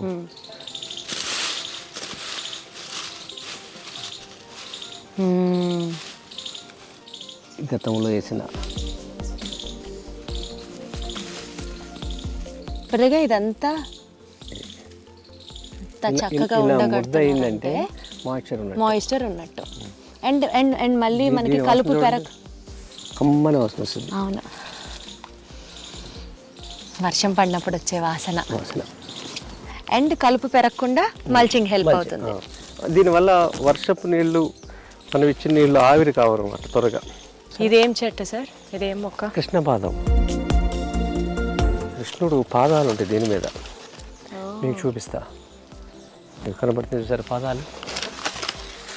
ఎస్ ఎస్ ఎస్, కృష్ణ పాదం. దీంట్లో ఇది ఇక్కడ ఇది ఎందుకు పెడతాడు, పాములు ఇష్టం ఉండదు ఇక్కడ ఈ ప్లేస్. అంటే ఈ కాంబినేషన్లో పాములు రాకుండా దీని నుంచి వచ్చే వాయువు పాముకి ఇష్టం ఉండదు. ఇంకోటేమో ఎన్ని తేనెటీగలు వస్తాయి. ఇది ప్రతి రైతులు పెట్టిననుకోండి, తేనెటీగల గురించి చెప్పాను కదా, పాలినేషన్కి చాలా హెల్ప్ అవుతుంది. ప్రతి దాని మీద ఉంటాయి, పువ్వు మీద. ఇది సార్ ప్రకృతితో సహజీవనం చేయడం అంటే ఇది. మీరు ఎప్పుడన్నా విన్నారా కృష్ణ పాదం అంట? ఆ కృష్ణ పాదం రీజన్ ఏంటంటే ఇవి కృష్ణుడి పాదాలు అని అనుకుంటారు. ఎంత బాగుందో. ఎగ్జాక్ట్లీ ప్రకృతితో పాటు డేటింగ్ చేయడం అంటే ఇదే. ఇలా మన ఇంటికి కావాల్సిన పళ్ళన్నీ వచ్చేస్తాయి ఒక బాక్స్ పెట్టుకున్నా. సపోటా మన కార్నర్లో ఉన్న ఇవి చెట్టున పండినాక కట్ చేస్తే దాని టేస్ట్ వేరే ఉంటుంది. రావాలి ఇలా ప్రతి కార్నర్లో బిగ్ ట్రీస్ ఉంటాయి. గాట్ ఇట్ సార్, చెప్పారు కదా 4 sides 4 directionsలో. సో ఇది 5 layer మోడల్ అంటే క్లియర్గా వీడియో అంతా చూస్తే మీకు అర్థమవుతుంది. బట్ ఒక టేక్అవే పాయింట్, వరి గనక ఇంతే ఏరియాలో గనక మీరు పండిస్తే మీరు చెప్పినట్లు 30,000 రూపాయలు సంవత్సరానికి ఆదాయం సమకూర్చుకున్న వాళ్ళు అవుతారు. అదే ఈ 5 లేయర్ మోడల్ని కనుక మీరు అడాప్ట్ చేసుకుంటే మీ income would be 3 lakhs per year. 10 times 10 times increase. Water వచ్చేసి మనం దాంట్లో వరిలో ఎంత వాడుతున్నామో దీంట్లో వాడేది 3%. వరిలో వాడే దాంట్లో 3%. 3% తక్కువ నీటితో 10 times ఎక్కువ రాబడితో ఉండేదే ఈ 5 లేయర్ మోడల్. ఇదేమో అద్దసార్ అంటారు. ఇది మెడిసినల్ ప్లాంట్. బొప్పాయి ప్లేస్లో ఇది పెట్టాము. ఇది అజీర్తి చేసిన పిల్లలు ఏడుస్తూ ఉంటారు. పిల్లవాడు ఏడుపుని బట్టి అమ్మమ్మ చెప్పేస్తారు. ఆకలి ఏడుప, బాధ ఏడుప. ఇది పొట్ట మీద వేస్తారు నూనె కాల్చి. అరుగుదల, వాడికి ఏ కడుపు నొప్పున్నా పోతుంది. దీని గుణం అది. సరే, మీరు ప్రత్యేకంగా ఆయుర్వేదం చదువుకున్నారు? ఏం చదువుకోవాలా, ఒక రైతు చెప్పినవి, ఒక పెద్దవాళ్ళు చెప్పినవి విని చేసిందే. ఇంట్రెస్ట్ ఉంటే ఇదిగో ఇలాగే జ్ఞానాన్ని పెంచుకుంటూ ఉంటారు. ఈ మొక్క పేరు ఏమన్నారు ఇంతకీ? అడ్డసర అంటారు. అడ్డసర. ఇది నోట్లో పెట్టుకోండి, మీకు 4-5 కాంబినేషన్లో. ఈ మొక్క పేరు ఏంటి సార్? ఇది ఆల్ స్పైస్. All spice. దాల్చిన చెక్క, లవంగాలు ఆ కాంబినేషన్లో ఉంటాయి. 4 years అయింది బెడ్స్ వేసి. రేపు ఫిబ్రవరి వస్తే ఇది 4 సంవత్సరాల పూర్తి. మళ్ళీ మెయింటెనెన్స్ లేదు. ఇక్కడ మీరు గమనిస్తే ఎక్కడ కలుపు లేదు. అవును, కలుపు లేదు, చూసారా? రెండోది, మనకి ఏ మొక్క పెట్టామో అదే ఉంది కదా. ఇప్పుడు మనకి మెయింటెనెన్స్ తక్కువ దీంట్లో. ఇక దీంట్లో అడవికి వెళ్ళి తెచ్చుకోవటమే అనమాట. అలాగే ఇప్పుడు గెలలు రెడీ అయినాయి అనుకోండి, గెలలు కోసుకోవటమే, ఇంకేం లేదు. ప్రతి సంవత్సరం దీంట్లో కలుపు తీయటం, లేకపోతే ట్రాక్టర్ పెట్టడం, దుక్కు దున్నించటం, అడుగు మందులు వేయటం, స్ప్రేలు చేయటం, ఏది గ్రామం దాటి ఏది లెక్కలా గ్రామంలోనే ఉండొచ్చు. అంటే అప్పుడు దీనివల్ల ఏంటంటే ప్రతి వాళ్ళు ఇలా చేశారనుకోండి, సిటీలో ఉన్న ఇన్ని లక్షల మంది గ్రామం డబ్బులు గ్రామంలోనే ఉంటాయి. ఇప్పుడు గ్రామం డబ్బులు 50 లక్షలు బయటికి వెళ్తున్నాయి. అప్పుడేముంది, అందరూ నాలాగే చేశారనుకోండి, సిటీలో ఉన్న వాళ్ళందరూ, ఐటీలో ఉన్నవాళ్ళు, వేరే వేరే సర్వీస్ సెక్టర్లో ఉన్న వాళ్ళందరూ ఈ వస్తువుల కోసం డబ్బులు పట్టుకుని గ్రామానికి వస్తారు. అప్పుడేమవుతాయి, నగరాల డబ్బులు గ్రామానికి వస్తాయి. తద్వారా గ్రామాలు డెవలప్ అవుతాయి, సస్టైన్ అవుతాయి. ఇప్పుడేముంది, గ్రామం డబ్బులు నగరాలకు వస్తున్నాయి, నగరం నుంచి విదేశాలకు వెళ్ళిపోతున్నాయి. అన్ని యూరియా, డిఏపి అన్నీ వాళ్ళే కదా కంపెనీలు, అలా వెళ్ళిపోతున్నాయి. అలా వెళ్ళకుండా మనకి తిరిగి రివర్స్ వస్తాయి అనమాట. అప్పుడు అంతే పాలేకర్ గారి నినాదం ఏంటంటే, గ్రామం డబ్బులు గ్రామంలో ఉంటాయి, నగరాల డబ్బులు గ్రామానికి వస్తాయి, విదేశీ డబ్బు స్వదేశానికి వస్తుంది. మనం అందరం ఇలా చేసామనుకోండి, విదేశీయులు కూడా వచ్చి భారతదేశంలో ఏమైనా కొనుక్కుంటారు. పూర్వం కొనుక్కున్నారు, చూసారా, బ్రిటిషర్స్ రాకముందు. అలా మళ్ళీ అందరూ కొనుక్కుంటారు. ఇక్కడ మీకు చిన్న గమనిస్తూ ఉంటే ఒక చిన్న చూపిస్తా చూడండి. సరే, ఇదిగోండి చామగడ్డ. ఇప్పుడు ఇది మల్చింగ్ చేశాను, చూసారా? ఇది వర్షానికి తరిగి ఇక్కడ ఉంది, ఇలా పడిపోయింది. ఇది ఇలా కనబడుతుంది గోడలాగా. ఇలా ఈ కాలం అనేది ఇలాగే ఉంది. దీన్ని మళ్ళీ మనం మెయింటెనెన్స్ చేయటం కూడా లేదు. ఇక మనకి ఖర్చు ఏమీ లేదు దీంట్లో.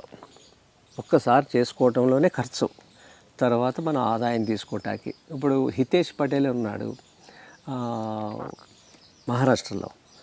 ఆయన ఎకరంలో 6 లక్షలు సంపాదిస్తున్నాడు. కానీ ఆ మాట నేను ఎక్కడ చెప్పను. ఎందుకంటే 6 లక్షలు అనగానే చాలామంది వేరేగా ఊహించుకుంటారు. వెళ్ళి చూసిరమ్మంట వాళ్ళది. ఆయన ఏమంటున్నాడంటే, ఇప్పటికీ ఆయన చేయబట్టి 5-6 ఏళ్ళు అయిపోయింది. నెక్స్ట్ 4 yearsలో నా ఆదాయం ఎకరంలో 12 లక్షలు చూపిస్తానంటాడు. అబ్బా!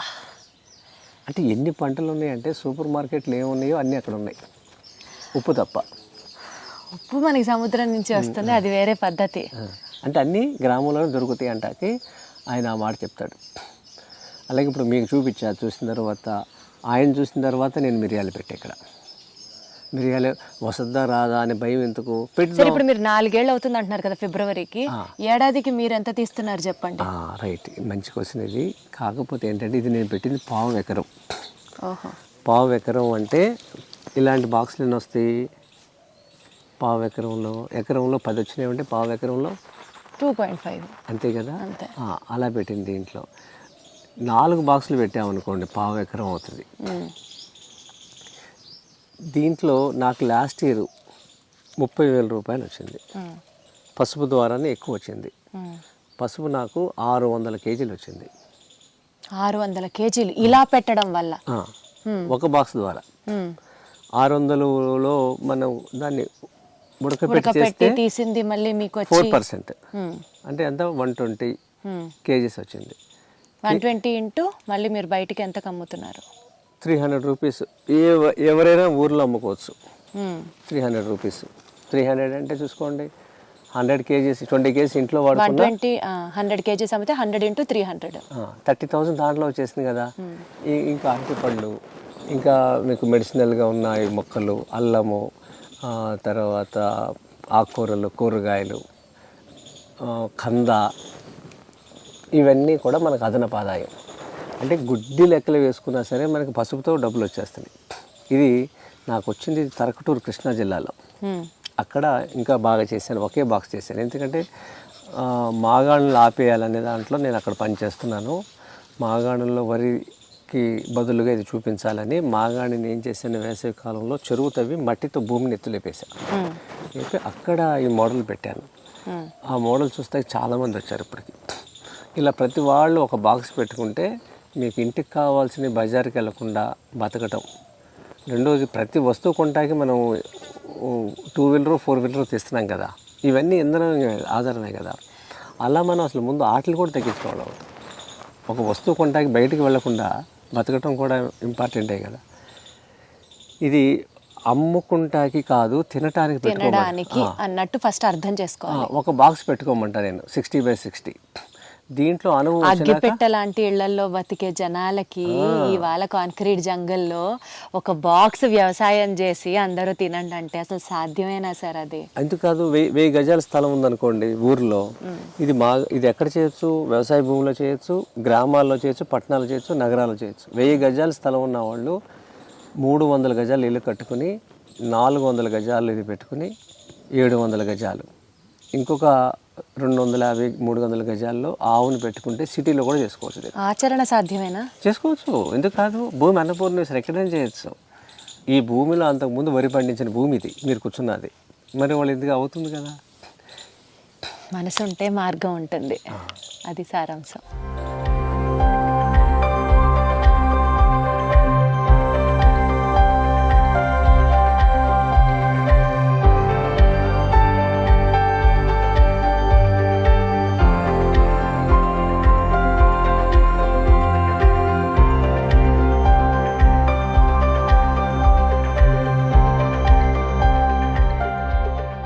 విజయరామ్ గారు, మీ ఫామ్ టూర్ చేసింది, చూసినది నాకేమనిపిస్తుందో తెలుసా?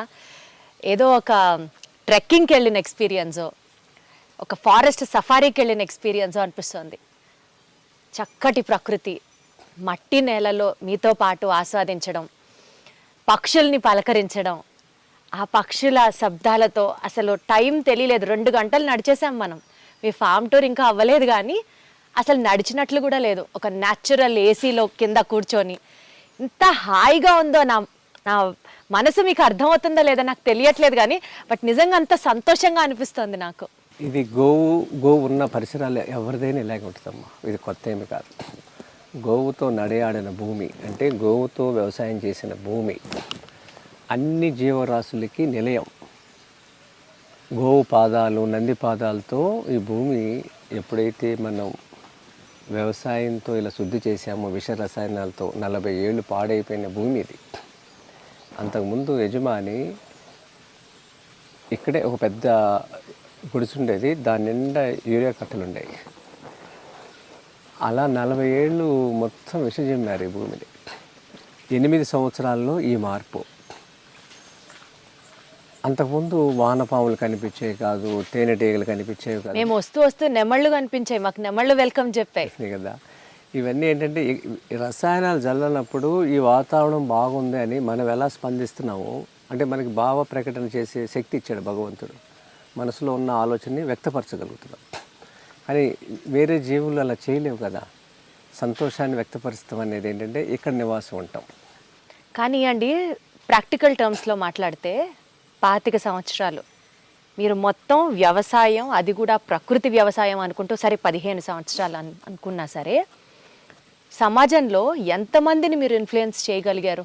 ఎంత సమాజం మారి ఎస్ ఆయన చెప్పేది కరెక్ట్, ఇది మనం కూడా ఫాలో అవ్వాలి, ఆ సాటిస్ఫాక్షన్ లెవెల్స్ మీకు ఎంతవరకు వచ్చాయంటే ఏం చెప్తారు? నా జీవితంలో పాలేకర్ గారు, రాజీవ్ దీక్షిత్ గారు పరిచయం అవ్వటం ఒక సంతృప్తి. రెండో సంతృప్తి ఏంటంటే తిరుమల స్వామివారికి నైవేద్యం 3.5 సంవత్సరాలు ఇచ్చాం.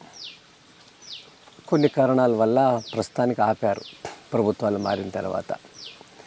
దీంట్లో ధర్మం లేకపోతే, చేసే పనిలో ఆ నిష్ట లేకపోతే, ఒక స్వచ్ఛత లేకపోతే స్వామి స్వీకరించేవాడు కాదుగా కదా. అంటే ఎంతమంది చేసుంటే స్వామికి వెళ్ళినాయి అంటే ఒక్కొక్కళ్ళని తీసుకొచ్చి పూసు కూర్చున్నట్టు, పూల కూర్చున్నట్టు మాల ఎలా తయారు చేశామో నా ఒక్కడి చేలో, నా ఒక్కడి పొలంలో స్వామికి తీర్చలేం కదా. వీళ్ళందరూ మారిన వాళ్ళే కదా.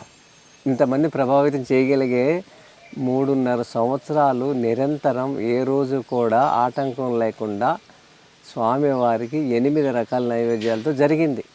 అంటే ఎంతమంది రైతులు మారారు లెక్కలేదు. అంటే ఆ రైతులందరూ కూడా మీలాగా ప్రకృతి వ్యవసాయం చేస్తూ పండించిన సరుకే స్వామికి పంపించారంటారు. 80% నా దగ్గర శిక్షణ పొందిన వాళ్ళంతా. అబ్బా 80% చదివిన వాళ్ళు గురువు గారితో పాటు నాతో పాటు ఉన్నవాళ్ళే తప్ప 20%, 80% నా దగ్గర పొందిన వాళ్ళే. ఇది స్వామికి, ఆ కృష్ణ భగవానుడికి, ఆ ఈశ్వరుడికి ఈ అవకాశం ఇచ్చినందుకు, ఈ ఆలోచన ఇచ్చినందుకు ఎప్పుడు అదే దండం పెట్టుకుంటే. ఈ ఆలోచన లేకపోతే మీరు ఇవ్వకపోతే నేను ఎలా చేసేవాడిని కదా. రైతు బాగుంటే సమాజం బాగుంటుంది అని అనుకుంటాం కదా. ఇవాళ రైతు పంట పండిస్తూ మనందరి ఆకలి తీరుస్తూ తాను ఇంకా చితికిపోతూనే ఉన్నాడు. రైతుల ఆత్మహత్యల దగ్గర నుంచి, రైతుల కష్టాల దగ్గర నుంచి రోజు ఏదో ఒక వార్త చూస్తూనే ఉంటాం కదా. ప్రకృతి వ్యవసాయత ఆధారం చేయాలి అని అంటే రైతుకి మీలాగా ఇన్స్పైర్ అయ్యి, మోటివేట్ అయ్యి చేయాలనుకుంటే ఒక దారి. బట్ అదర్వైజ్ కమర్షియల్ క్రాప్ గనక ఒక రైతు వేయాలి అనుకుంటే ఈ వ్యవస్థ ఇప్పుడు మీరు చెప్పింది గో ఆధారిత వ్యవసాయం దగ్గర నుంచి పెస్టిసైడ్స్ వాడకుండా, లేకపోతే పంట కోసం గ్రోత్ ఎన్హాన్సర్స్ వాడకుండా సాధ్యమవుతుందా? ఒక రైతుకి ఇది లాభదాయకమేనా? ఖచ్చితంగా అమ్మ, ఖచ్చితంగా. ఎందుకంటే ఒక అడవి ఉంది కదా, అడవిలో ఎక్కడ ఎరువులు కానీ పురుగు మందులు వేయట్లేదు కదా. అడవి మీద ఏదో ఒక పండో, ఫలమో, దుంపో, ఆకో ఏదో తినేగా ఈ జంతువులన్నీ, జీవరాశులన్నీ ఎన్నాళ్ళు బతికినాయి. అంతే. మరి అక్కడ ఏం ఎరువులు లేవు కదా. అక్కడ పక్షులకి, జంతువులకి బాధ్యతలు లేవు, కుటుంబాలు లేవు, స్కూల్ ఫీజులు కట్టక్కర్లేదు. మరి పంట అయితే ఉంది కదా, ఏదో ఒకటి తినే బతికినాయి కదా అడవిలో. అలాగే ఇప్పుడు కొన్ని పంటలు ఇంకా ఉన్నాయి దేశంలో. చింతపండు ఉందండి. చింతపండుకి ఎవరు ఎరువు వేస్తున్నారు? చింత చెట్టుకి నీళ్ళు ఎవరు పెడుతున్నారు? చింత చెట్టు మీద ఎన్ని కాయలు ఉన్నాయో ఎవరైనా లెక్క పెట్టగలుగుతారా? కౌంట్ చేయగలుగుతారా కాయల్ని? ప్రతి సంవత్సరం కాస్తుందా లేదా? అంటే ఈ చిన్న పాయింటే పట్టుకోండి. ఎరువు ప్రతి మొక్కకి కావాలి, భూమిలో లోపాలు ఉన్నాయి, మట్టిలో లోపాలు ఉన్నాయి అని అనుకుంటే చింత చెట్టు కూడా కాయలు కాయకూడదు కదా. అది ఎందుకు కాస్తుంది కదా. రెండోది, ఎవరి మీద ఆధారపడలేదు. ఇవాళ ప్రతి వాళ్ళ ఇంట్లో ఉండే చింతపండు ఒక రసాయనాలతో పండించిన రైతు కాదు, పొలం గట్ల మీదది, అడవిల్లో, గుట్టల మీద, కొండల్లో ఉన్న చింత చెట్టుని తీసుకొచ్చి మన అందరి ఇళ్ళలో చింతపండు ఉంది. వాళ్ళ ఈ భూమిలో లోపం ఉంది అనుకున్నప్పుడు అది కూడా మానేయాలి పంట పండటం. అంటే ఇది తప్పు అనేది చెప్తున్నాను. ఒక పక్క నైట్రోజన్లు, ఫాస్ఫరస్ ఎరువులు వాడుతున్నా రైతులు నష్టపోతున్నారే. అవి వాడటం వల్లే నష్టపోయారు. అది వాడటం వల్ల నష్టపోయారు. రెండోది, ఇంకొక పంట ఉంది మనకి, ప్రమేయం లేకుండా పొలం గట్ల మీద ఉండే తాడి చెట్లు ఉన్నాయి. 4 కోట్ల తాడి చెట్లు ఉన్నాయి ఆంధ్రప్రదేశ్లో. ఎవరైనా ఇది ఎప్పుడైనా దానికి యూరియా వేసారా? నీళ్లు పెట్టారా? మరి ముంజికాయలు ఎన్ని తింటున్నాం మనం? ఈ కోవిడ్ నుంచి ముంజికాయలు ప్రతి హైవే మీద తెగ అమ్ముతున్నారు కదా. తాటిపళ్ళు ఎంత టేస్ట్ అది, దాంతో ఎన్ని రకాల వస్తువులు తయారు చేయొచ్చు. తేగలు. అంటే రైతులకి కేవలం మిస్కన్సెప్షన్ వల్లే ఇవన్నీ వాడుతున్నారంట. అంటే రైతుని ఏం చేశారంటే ఒక వినియోగదారుని చేశారు. అంటే భారతదేశం చాలా గొప్పది, ఈ భారతదేశంలో ఉన్న ఆర్థిక వ్యవస్థని మనం కొలగొట్టాలంటే 80% భూమి భూభాగం ప్రజలు వ్యవసాయం మీద ఆధారపడి జీవిస్తున్నారు అనాదిగా. వాళ్ళని పట్టుకోవాలంటే ఏం చేయాలంటే వీళ్ళకి ఆశ పెట్టాలి.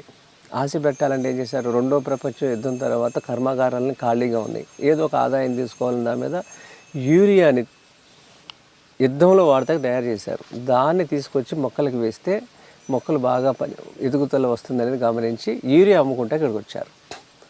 దానికి మేధో వర్గాన్ని తయారు చేసి మీకు హరిత విప్లవం అనే ఒక మాయని మన ముందు పెట్టి ఇది వేస్తే మీకు పంటలు బాగా వస్తాయి అన్నారు. మన పెద్దలు, మన పూర్వీకులు, మన తాతలు, వాళ్ళ తాతలు కాలంలో, మన తాతలు వాళ్ళ నాన్నగారి కాలంలో ఒప్పుకోలే, యూరియా వేయటం ఒప్పుకోలే. మా అందరికీ పెంట పురుగు ఉంది, దెబ్బెరుగు ఉంది, వాటితోనే పంటలు పండించేవాళ్ళు. మళ్ళీ కొన్నాళ్ళకి వచ్చారు, వీళ్ళని ఎలా పట్టుకోవాలి, ఈ భారతదేశం యొక్క ఆర్థిక వ్యవస్థని మనం పట్టుకోవాలి అన్నప్పుడు విత్తనాన్ని తీసుకొచ్చారు, సంకరం చేశారు. 2 హైబ్రిడ్ విత్తనాలు సంకరం చేసి ఇంప్రూవ్డ్ ద్వారా హైబ్రిడ్ విత్తనాలు తయారు చేశారు. ఈ విత్తనంలో ఏం చేశారంటే ఫైబర్ని తీసేశారు. ఫైబర్ తీసేసినప్పుడు అంటే విత్తనం దాని పోషకాలతో పాటు ఫైబర్ని తయారు చేసుకోవాలంటే ఈళ్ళు ఎక్కువ రాదు, ఇవన్నీ క్యారీ చేశారు. ఫైబర్ని తీసేశారు, దాంట్లో మినరల్స్ తీసేశారు. ఇవన్నీ తీసేసరికి అది ఏమవుతుంది, జస్ట్ పంట వాల్యూమ్ ఒకటే కనిపిస్తుంది. అలా చేసి దాన్ని అమలైజ్డ్ అని, అమల్ ఎఫెక్ట్ అని, అమలైజ్డ్ అని, అలా అమలైజ్డ్ ఉన్న దాన్ని తీసేసి అమల్ ఎఫెక్ట్ని తయారు చేసేసరికి దీంట్లో పిండి పదార్థం ఒకటే ఉంటుంది. దీనివల్ల మనకి ఈళ్ళు ఎక్కువ వస్తుంది.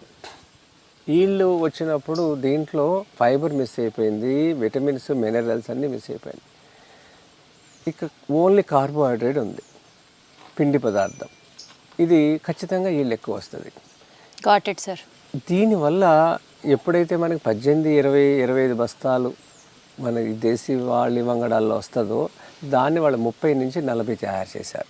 రాను ఇలా పెంచి ఈ సంకర జాతి వల్ల ఏమవుతుందంటే మనకి ఆహారం భద్రత అని ఒక మాయ చెప్పారు.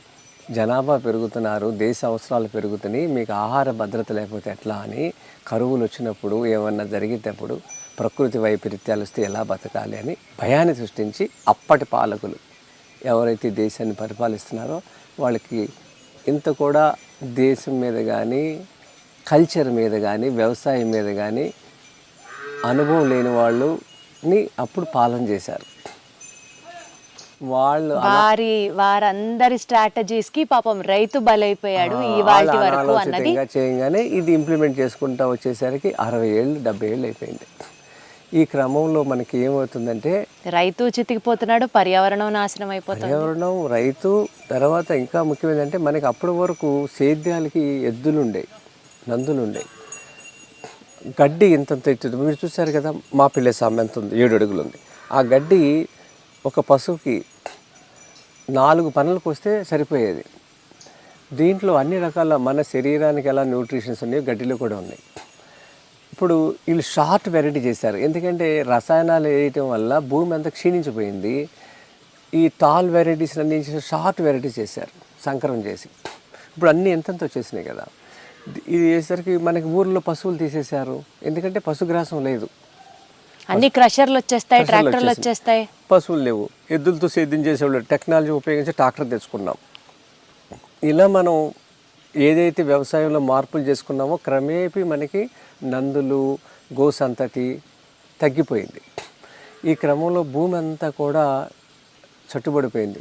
ప్రతిసారి భూమిని దున్ని ఈ 3 టన్నుల ట్రాక్టర్ బరువు దున్నటం వల్ల వానపాములు అరకొరగా ఉన్నాయని కూడా అది పోరస్, దాన్ని ఒక పైనుంచి కిందకి 16 అడుగుల్లో ఒక రంధ్రాన్ని ఏర్పాటు చేస్తుంది. అది వచ్చిపోయేదానికి W ఆకారంలో ఉంటుంది. ఎప్పుడు భూమిలో W ఆకారంలో తిరుగుతూ ఉంటుంది వానపాము. అప్పుడు ఏముందంటే ఈ ట్రాక్టర్ ఎప్పుడైతే దున్నేసిందో ఆ భూమి అంతా చచ్చబడిపోయింది. కాంక్రీట్ లాగా అయిపోయింది. అక్కడ మైక్రోబ్స్ లేవు, వానపాములు లేవు. 3 టన్నుల బరువును తొక్కేయటం వల్ల అవన్నీ చనిపోయినాయి. ఇక పంట రావట్లేదు. కృత్రిమంగా ఎరువులు వేస్తున్నారు, పంట రావట్లేదు. తెగుళ్ళను తట్టుకోవటానికి మైక్రో న్యూట్రిషన్ మొక్కకు అందిస్తాకి కల్చర్కి సంబంధించిన అక్కడ ఏది వానపాములు సూక్ష్మజీవులు మొక్క చచ్చిపోతుంది. రైతుకి ఆదాయం ఉండట్లేదు. మైక్రో న్యూట్రియన్స్ కూడా ఎరువు రూపంలో వచ్చేసాయి కదా ఇప్పుడు. వచ్చేసేసినాయి. ఇవన్నీ జరగటం వల్ల ఇప్పుడు 1 గ్రామం నుంచి 50 లక్షల రూపాయలు విదేశాలకు వెళ్ళిపోతున్నాయి. ఈ రకంగా యూరియా, డిఏపి, కలుపు మందులు, పురుగు మందులు, ట్రాక్టర్లు ఇవన్నీ. ఇలా పొలం గట్టు మీద నుంచుని రైతు వ్యవసాయం చేస్తున్నాడు, హార్వెస్టర్తో కోయిస్తున్నాడు. ఇంటి దగ్గర పాడి లేదు, పశువులు లేవు, దాన్ని అంట పెడుతున్నారు. ఇట్లా భూమిని మనం ఒక యంత్రం మాదిరిగా తయారు చేసాం. మిషన్లు సార్ మీరు చెప్పేది నాకు అర్థమవుతుంది. ఇప్పుడు మెషిన్ అంటే ఏంటి సార్? ఒక మెషిన్ చేసే పని ఏంటి? మనిషి చేసే పనికి కాస్త అసిస్టెన్స్ ఇస్తూ, మనిషి శారీరక శ్రమని తగ్గిస్తూ, పనిని సులభం చేస్తూ, టైంని ఎఫెక్టివ్గా వాడుకుంటూ ఎక్కువ పనిని చేసే ఒక యంత్రం అని అనుకుంటే 100 కోట్ల జనాభా దాటుంది భారతదేశంలో. ఇంతమందికి మీరు అన్నట్లు రైతు నందులతో పొలం దున్నించడం దగ్గర నుంచి, లేకపోతే మాన్యువల్గా వెళ్ళి హార్వెస్ట్ చేసుకోవడం దాకా ఎరువులు వాడద్దు అంటున్నారు. సేంద్రియ ఎరువులు నేను చెప్తున్నా, యూరియాలు, డిహెచ్పిలు, ఫాస్ఫేట్లు ఇవేవి వాడకుండా అంతా న్యాచురల్గా మనిషే దిగాలి, మనిషే పని చేయాలి, ఆ పశుగ్రాసం తీసుకొచ్చి పశువులకి వేయాలి, గో ఆధారిత వ్యవసాయం చేయాలి అంటే ఫస్ట్ ఆఫ్ ఆల్ అంత టైం ఉందా సార్ మనిషికి? అంత చేయగలడా రైతు? ఇంత చేసినంత సంపాదించగలడా అంటారా? నిజంగా తెలుసుకోవాలని అడుగుతున్నాను నేను. లేదు, 100%. ఇది దృక్పథాలు మారినాయి, యాటిట్యూడ్స్ మారిపోయినాయి. ఇలా బతకాలి అని అనుకరణ చేస్తాం చూసారా. ఇప్పుడు 120 కోట్ల జనాభా అన్నారు కదా, 80% భూమి వ్యవసాయం మీద ఆధారపడి ఉన్నాం కదా. నగరీకరణే అతిపెద్ద దరిద్రం దేశానికి. ఇప్పుడు 20 ఎకరాల భూమి ఉంది, అతను పొలంలో పనిచేయకుండా నగరంకి వచ్చి ఒక 15,000 నుంచి 25,000 రూపాయలు చేసేవాళ్ళు కోకొల్లు ఉన్నారు నగరాల్లో. ప్రతి నగరంలో ఉన్నారు. అంటే ఇది ఇక్కడ జరిగింది. అదే పాలేక సిద్ధాంతాన్ని నమ్మి ఇలా ఆచరించుకుంటే 4 ఎకరాలు చేస్తే 4 3 12 లక్షల రూపాయలు సంవత్సరానికి, నెలకి 1,00,000 రూపాయలు ఏ ఐటీ వాళ్ళకి వస్తుంది కదా. సూర్యుడు మన దేశానికి ఉన్న అదృష్టం. వేరే దేశాలకి సూర్యుడు ఇంత శక్తిని ఇవ్వడు. మనకి వర్షాకాలంలో, చలికాలంలో, వేసవికాలం సరే ప్రతిరోజు దర్శనమిస్తాడు. సూర్యుడు ఉంటే ఏ పంట అయినా వస్తుంది. ఇక్కడ చూడండి, మిరియాలు శాంపుల్గా 10 మొక్కలు పెట్టాను, మీకు నేను చూపించాను. వచ్చినాయా రాలేదా? వచ్చినాయి, రుజువు చేయబడ్డాం కదా. భూమి అన్నపూర్ణేశ్వరి. పదే ఈ మాట గుర్తుపెట్టుకోండి. మీకు ఇంతంత రావక్కర్లేదు. మీరు 3 పూట్ల తింటాకి ఎంత కావాలో సంవత్సరం మొత్తం మీకు ఇస్తుంది భూమి కదా. దీంట్లో అధికంగా దేని మీద వస్తుందో దాని మీద దృష్టి పెట్టండి, దాన్ని మీరు అమ్ముకోండి. నగరం డబ్బులు గ్రామానికి రావాలనేది ఏక సిద్ధాంతం. నగరంలో ఉన్న యువకులందరూ తిరిగి మళ్ళీ గ్రామం వైపు రావాలి. అసలు రైతు కొడుకు రైతుగా ఉండట్లేదు కదా ఇప్పుడు. ఇలా అంటే అనుకరణ, అదే చెప్తున్నా కదా. అప్పుడు వ్యవసాయం చేస్తే గిట్టుబాటు కాదు, వ్యవసాయం చేస్తే పిల్లనివ్వరు, వ్యవసాయం చేస్తే చిన్న చూపు చూస్తారు అని చేశారు కదా. అసలు ఈ భూమి మీద ఉత్తమమైన జన్మ ఏంటి? మానవ జన్మ. ఉత్తమమైన కర్మ వ్యవసాయమా? ఉత్తమమైన కర్మ వ్యవసాయం. దాన్ని తీసుకెళ్ళి ఏం చేశారంటే అధమంలో పెట్టారు. ఉద్యోగాన్ని ఏం చేశారు? ఇప్పుడు ఉత్తమమైన పని కింద పెట్టారు. మద్యం ఏంటి? వ్యాపారం. అధము వ్యవసాయం. ఒకప్పుడు వ్యవసాయము ఉత్తమం, వ్యాపారం మధ్యలో ఉంది. ఎప్పటికీ ఉద్యోగాన్ని తీసుకొచ్చి పైన కూర్చోబెట్టి, వ్యవసాయం తీసుకొచ్చి కింద కూర్చోబెట్టి. అర్థం చేసుకోగలిగితే మీరు చెప్పే మాటల్లో నిజంగా సమాజం మార్పు వస్తుంది అన్న భరోసా వస్తుంది. అంటే ఇది మీరు కానీ లేకపోతే ఎవరు చూసిన వాళ్ళైనా, ఇప్పుడు మీ ఛానల్ ద్వారా ఎంతమంది చూస్తారు కదా. ఒక డాక్టర్ చూస్తాడు, ఒక ఇంజనీర్ చూస్తాడు, ఒక లాయర్ చూస్తాడు కదా, ఒక వ్యాపారి చూస్తాడు, మీ వాళ్ళు చూస్తారు ఛానల్ ద్వారా. ఇది ఒక పార్ట్ కింద మీరు చేయమాకండి, అంటే ఈ వ్యవసాయం గురించి మీ లైఫ్లో ఒక పార్ట్ చేసుకోండి. అంటే ఈ వ్యవసాయ ప్రచారానికి ఒక ఎపిసోడ్ కింద నన్ను చేయొద్దు మీరు. ఇది మీ జీవితంలో క్యారీ చేయండి. నేను మిఠాయి షాపు, నాకేం సంబంధం ఈ వ్యవసాయం చేయటానికి? మిఠాయిలు అమ్ముకుని చక్కగా బతకొచ్చు కదా. ఇది బాధ్యత. ఈ భూమి మీద శ్వాస తీసుకున్న వాళ్ళందరి బాధ్యత. అందరి బాధ్యత ఇది, మనందరి బాధ్యత. శ్వాస ఎవరు తీసుకుంటున్నారో వాళ్ళ బాధ్యత ఇది. వాళ్ళు ఏ రంగంలోనే ఉండండి, వాళ్ళు వ్యవసాయం చేయాలి. వాళ్ళు వ్యవసాయం చేయాలి. వ్యవసాయం చేత కాకపోతే వ్యవసాయ ప్రచారకులుగా మారండి. గ్రామానికి వెళ్ళండి. మీ గ్రామానికి వెళ్ళండి. మీరు చిన్నప్పుడు ఏం చూసారో, ఏం గుర్తులు ఉన్నాయో, ఏం రుచులు చూసుకున్నారో అవి మళ్ళీ అక్కడ చేస్తున్న రైతులకు భరోసా ఇవ్వండి. మేము కొంటాం, మీరు పండించండి. తినడమే కాదు, పండించడంలో కూడా మీ బాధ్యత ఉండాలి అంటారు. ఇప్పుడు భరోసా ఇచ్చారనుకోండి, ఒక లాయర్ గారు వాళ్ళ గ్రామంకి వెళ్ళి మీరు పండించండి, మా లాయర్లు అందరూ కొంటామన్నారు అనుకోండి. ఒక డాక్టర్ వెళ్ళి అలా మాట్లాడితే ఆయనకు 10 మంది డాక్టర్లు ఉంటారు కదా, ఆ 10 మందికి ఆ బాధ్యత ఎందుకు తీసుకోరు? తీసుకోవాలి అంటే డెఫినెట్లీ ఇది సమాజాన్ని ఆలోచింపజేస్తోంది మీరు అడిగే పాయింట్. 100% అందరూ ఆలోచించాలి. విజయరామ్ బాధ్యత కాదు, పాలేకర్ బాధ్యత కాదు, అందరి బాధ్యత. అందరి బాధ్యత. ఎందుకంటే రేపు మానవ మనుగడ ప్రశ్నార్థకం. ఇదైతే వాస్తవం. ఎందుకంటే ఆటిజం అనేది లేదు. అసలు అదే పాయింట్ అడగబోతున్నాను sir. Next mental health problems, autism, సంతాన సాఫల్యం కేంద్రాల చుట్టూ జనాలు ప్రదక్షిణాలు చేస్తున్నారు. చెట్ల చుట్టూ ప్రదక్షిణాలు చేయడం కాదు, ఫర్టిలిటీ సెంటర్స్ చుట్టూ తిరుగుతున్నారు. జుట్టు ఊడిపోతుంది చిన్న పిల్లల దగ్గర నుంచి. సన్న బియ్యం తినాలా, బ్లాక్ రైస్ తినాలా, రెడ్ రైస్ తినాలా, ఎన్ని డౌట్లు. ఇప్పుడు తినకూడదని ఫస్ట్ చెప్పేస్తా. మీరేం తింటారో కూడా చెప్పండి. మీ ఛానల్ ద్వారా ఎవరైతే చూస్తున్నారో జీవితకాలంలో తినకూడని వస్తువులు ఫస్ట్ బీపీటీ అని ఒక భయంకరమైన బియ్యం గింజ, సోనా మసూరి, ఈ 2 జీవితకాలంలో ఒకరోజు కూడా తినకూడని బియ్యం. పెళ్ళిళ్ళకి వెళ్ళినా, శుభకార్యాలకు వెళ్ళినా, ఏదైనా హోటల్కి వెళ్ళినా వాళ్ళని అడిగి మరి అయ్యా ఇది బీపీటీ అని అడిగి ప్రశ్నించి కాదు అంటే తినాలి. ఎందుకంటే అన్ని చోట్ల అదే ఉంది కాబట్టి అసలు మనకి దొరకదేమో బయట, కాబట్టి బయట తినడం మానేయాలి. మీరు ఇలా చేస్తున్న వాళ్ళు ఈ ప్రోగ్రామ్ని ఒక సామాజిక బాధ్యతగా మీరు తీసుకుని జిల్లాల వారీగా రైతులు ఎక్కడైతే ఉన్నారో ఆ రైతుల నెంబర్లు మీకు ఇస్తా. మీరు దాన్ని వాళ్ళని ప్రతి వాళ్ళని నన్ను ఎలా ఇంటర్వ్యూ చేస్తారో వాళ్ళని ఇంటర్వ్యూ చేయండి. అంటే దీన్ని ఎంతమంది చూస్తారని చూడొద్దు, వాళ్ళ కోసం చేయండి కదా. రెండోది ఒక ఐ డ్రీమ్సే, ఒక వరంగల్, ఒక కరీంనగర్, ఒక ఈస్ట్ గోదావరి, వెస్ట్ గోదావరి వెళ్ళి ఈ ప్రోగ్రాం మీరు ఎందుకు చేయకూడదు? ఐ డ్రీమ్స్ వాళ్ళు ప్రకృతి వ్యవసాయం మీద ప్రచారం చేస్తున్నారు అని ఒకటంటే అసలు ఎంత ప్రచారం అవుతుంది? మీరు చేసే ప్రతి విషయం మీద వాళ్ళు ఆసక్తిగా చూస్తారు. ఎందుకంటే ఒక సామాజిక బాధ్యతను ఎత్తుకున్నారు. ఒక విజయరామ్కి ఎందుకు పట్టింది ఇది అంట, నేను అందరికీ పట్టాలి ఈ వ్యసనం. ఎందుకంటే ధర్మంలో ఉన్న వాళ్ళం మనం, హిందూ ధర్మంలో 100కి 18 మంది పిల్లలు లేరు. మీకు పద్మజ గారిని ఒక ఆవిడ ఉన్నారు, ఐవీఎఫ్లో ఎక్స్పర్ట్ ఆవిడ, మీకు తెలుసో లేదో. ఆవిడ సుభాష్ పాలేకర్ కృషి చేస్తారు యాదగిరి గుట్ట దగ్గర. నేను వెళ్ళా, వాళ్ళ ఇంటికి వెళ్ళా, వాళ్ళ పొలాన్ని తీసుకెళ్ళారు. ఆవిడ చాలా చక్కగా, వాళ్ళు దంపతులు ఇద్దరు ఈ వ్యవసాయం చేస్తున్నారు. మంచి ఆవులు పెట్టుకున్నారు, పెద్ద చెరువు తవ్వారు. నీళ్ళు లేవంటే చెరువు తవ్వుకున్నారు, చాలా పెద్ద చెరువు. ఆవిడ ఏం మాట చెప్పారంటే, పెళ్ళి అయిన తర్వాత 4 సంవత్సరాలు అయిన వాళ్ళు కూడా ఉన్నారంట పిల్ల లేకుండా, ఒక్కరోజు కూడా కలవకుండా. ఇంత ఘోరమైన స్థితిలో ఉన్నారంటుంది ఆవిడ. డాక్టర్ దగ్గర నిజమే చెప్పాలి, అబద్ధం మాట్లాడకూడదు కదా, నిజం దాయకూడదు కదా.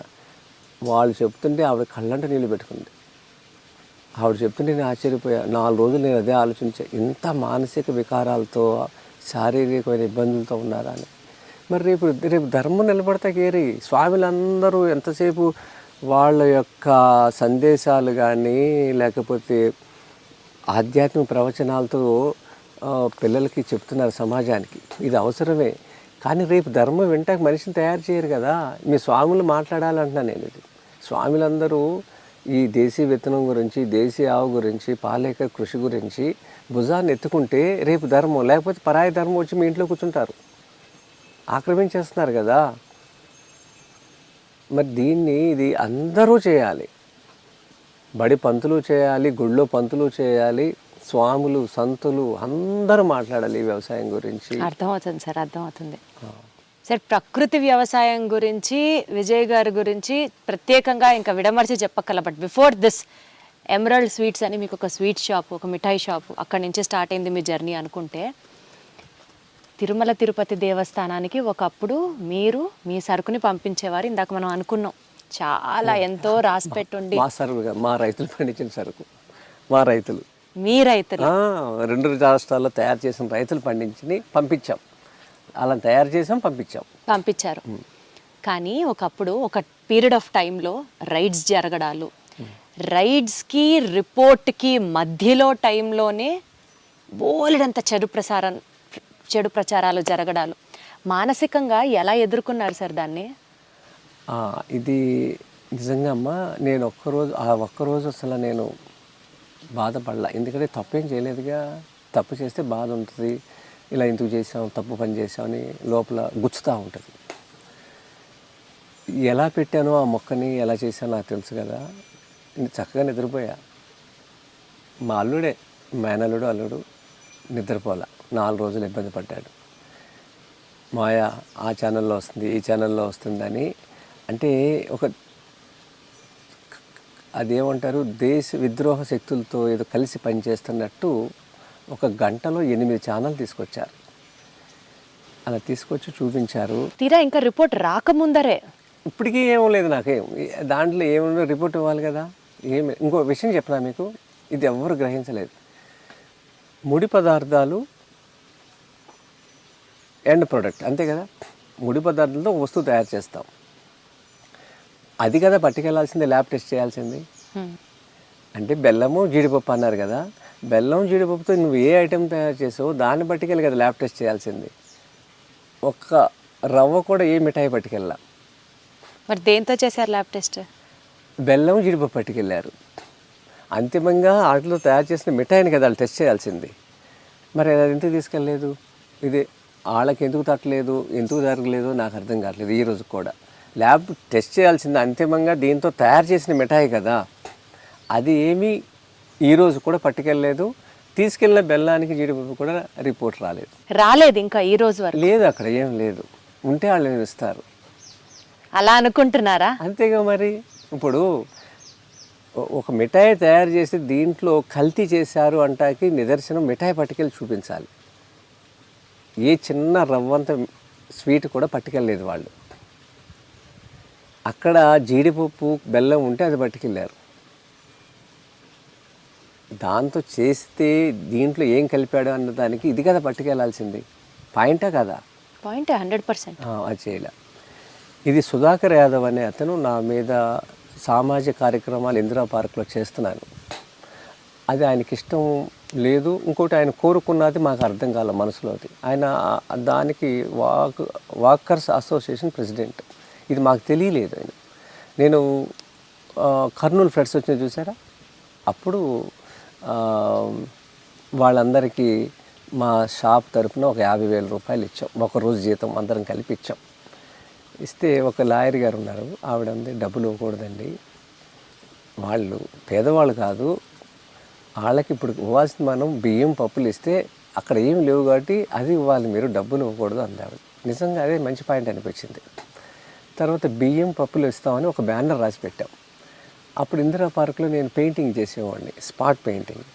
అలా నాకు పరిచయం ఉండటం వల్ల చేస్తే అది ఆయన తీపిచ్చేశాడు. ఇది నన్ను అడిగి నువ్వు చేయాలి అని తీపించేశాడు. బ్యానర్ని చింపేశారు ఒక 2 మినిట్స్లో.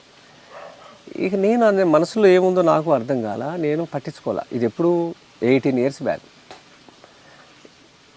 అది అయిపోయింది.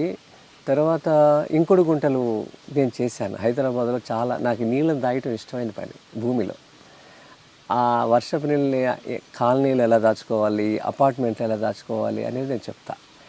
అది ఒక పెయింటింగ్ చేసేవాడు. మీరు ఇలా కూర్చున్నారా, మీ బొమ్మ నేను చేస్తా, స్పాట్ పెయింటింగ్.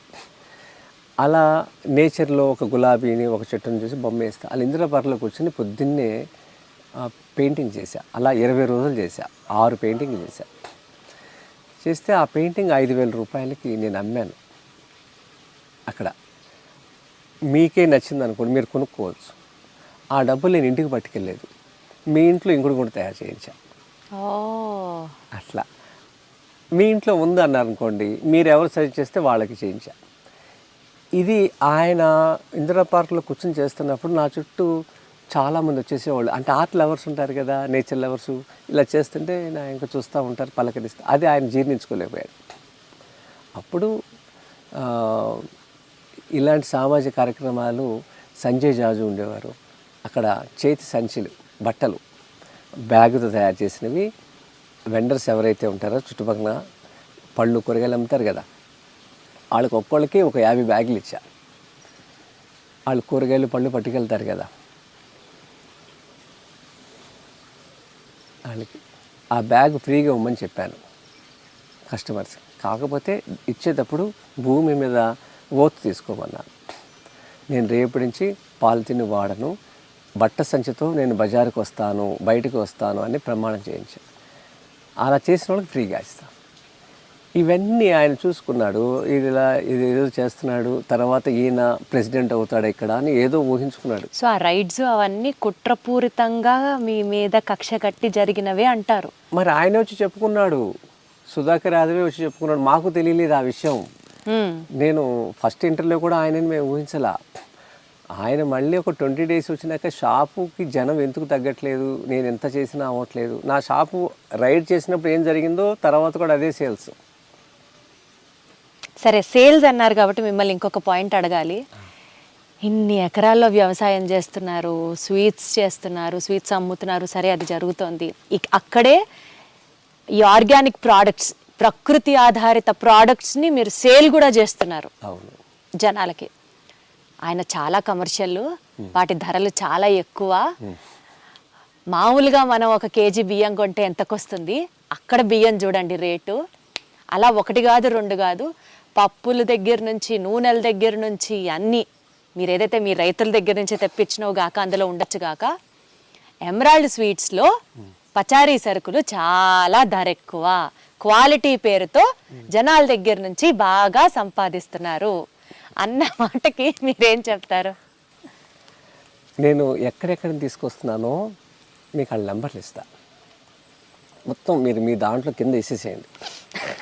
మీరు ఓపుకుంటే మీ ఛానల్ ఎంట్రీలో కింద ఇచ్చేసేయండి. పప్పులు ఎవరు, నూనె ఎవరు, పాలు ఎవరు, వాళ్ళకి ఏ ధర పే చేస్తున్నానో నేరుగా ఎవరైతే కామెంట్స్ చేశారో వాళ్ళ ఫోన్ నెంబర్లు కూడా ఇచ్చేస్తాను. అసలు విజయరామ్ మీకు ఎంత పే చేస్తున్నాడు, అసలు విజయరామ్ దగ్గర మీకు ఎంత వస్తుంది ఆదాయం అని అడగమని నేరుగా. అమ్మా నేను చెప్తున్నాను, నా దగ్గరికి వచ్చే దాంట్లో 80 to 90% నేరుగా ఫార్మర్కి వెళ్తాయి ప్రతి వస్తువులో. అంటే అల్టిమేట్గా చేసేది వ్యాపారమే కదా, అది నేను అడుగుతున్నా. అయితే ఇంత మార్జిన్ ఒక మీడియేటర్గా ఉన్న వాళ్ళు ఇంతవరకు ఫార్మర్కి. రెండోది 90% నేను ఇప్పుడు పాలు ఉన్నాయి చూసారా, నేను 120కి అమ్ముతా. 90 to 95 రూపీస్ పర్ లీటర్ నేను కొంటున్నాను ఫార్మర్ దగ్గర. 90 నుంచి 95 రూపాయలు బల్క్లో. అంటే 400 లీటర్లు పాలు పోస్తే 90 నుంచి 95 రూపాయలు ఈ మధ్యలో ఉంటుంది. నాకు అలా 15 గోశాలు ఉన్నాయి. వాళ్ళ ఆర్థిక పరిస్థితిని బట్టి నేను ఆ రేట్ ఫిక్స్ చేశాను. అంటే ఇంత బల్క్లో మీకు గవర్నమెంట్ దగ్గర మీరు పాలు కేంద్రాల్లో పోస్తా చూసారా, ఆవు పాలకి 38 నుంచి 40 రూపీస్ ఇస్తారు. నేను అక్కడ దానికి డబుల్ కన్నా ఎక్కువ ఇస్తున్నా. ఈ డబ్బులు ఎక్కడికి వెళ్తాయి? ప్రతిరోజు అక్షరాల 1,00,000 రూపాయలు నేను పాలు మన దేశీయ ఆవులు పెట్టుకున్న రైతులకి నేను ఇస్తున్నా. అంటే మీకు దేశీయ రైతుల్ని ప్రోత్సహించడం అనే ఒక ఉద్దేశంతో జనాల మీద నుంచి ఎక్కువ రేట్లు వేస్తే ఊరుకోరు కదా. రైట్, మంచి మాట. ఈ భూమి మీద గోసంతతి పెరగాలి. గోసంతతి పెరగాలి అంటే దూడ బాగుండాలి. గోవుకి 4 రొమ్ములు ఉంటాయి. 2 రొమ్ములు దూడ తీసుకోవాలి, 2 రొమ్ములు మనిషి తీసుకోవాలి. ఇలా చేసినప్పుడు వైబుల్ అవటానికి నేను తయారు చేసుకున్న డిజైన్ ఇది. Got it sir.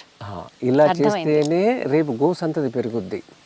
మనం 4 రొమ్ముల మీద చేయి పెట్టామనుకోండి, అది రేపు తల్లి అవటానికి శక్తి ఉండదు. నేను నా పాలు ఎవరైతే దగ్గర నుంచి వస్తున్నాయో వాళ్ళ దగ్గరికి వెళ్ళి దూడలు చూడండి అంటా. నేను రహస్యాన్ని చెప్పేస్తా, దీంట్లో ఏం దాచేది లేదు. అందరూ ఆవులు చూస్తారు, ఎవరు దూడలు చూడరు. దూడకి పాలు దొరక్కపోవచ్చు కూడా బయట కదా. అలా చూసినప్పుడు వీక్గా ఉందనుకోండి దూడ, మాకు గోవుల నుంచి పాలు వస్తున్నాయి కదా, 15 గోశాల నుంచి వస్తాయి. వాళ్ళ దగ్గరికి వెళ్ళి వీక్గా దూడ ఉందంటే యజమాని తప్పు పని చేస్తున్నాడని అర్థం. నా దూడలు చూడండి ఎలా ఉన్నాయో. ఇంకేం మాటలు అక్కర్లేదు, ఏ ల్యాబ్ టెస్ట్ అక్కర్లేదు. దూడలను బట్టి యజమాని కనుక్కోవచ్చు. కాబట్టి మీరు 2 రొమ్ముల నుంచే పాలు తీస్తారు కాబట్టి ఖరీదు ఎక్కువ. అలాగే అన్నీ కూడా గో సంతతి పెరగాలి. రేపు ఈ భూమి మీద గోవులు నడయాడాలి, మనిషి లేకపోయినా గోవు ఉండాలి. అందుకని గోవుల సంఖ్య పెంచాలి. ఇది కృష్ణ భగవానుడు అప్పచెప్పిన పని నాకు. Got it sir.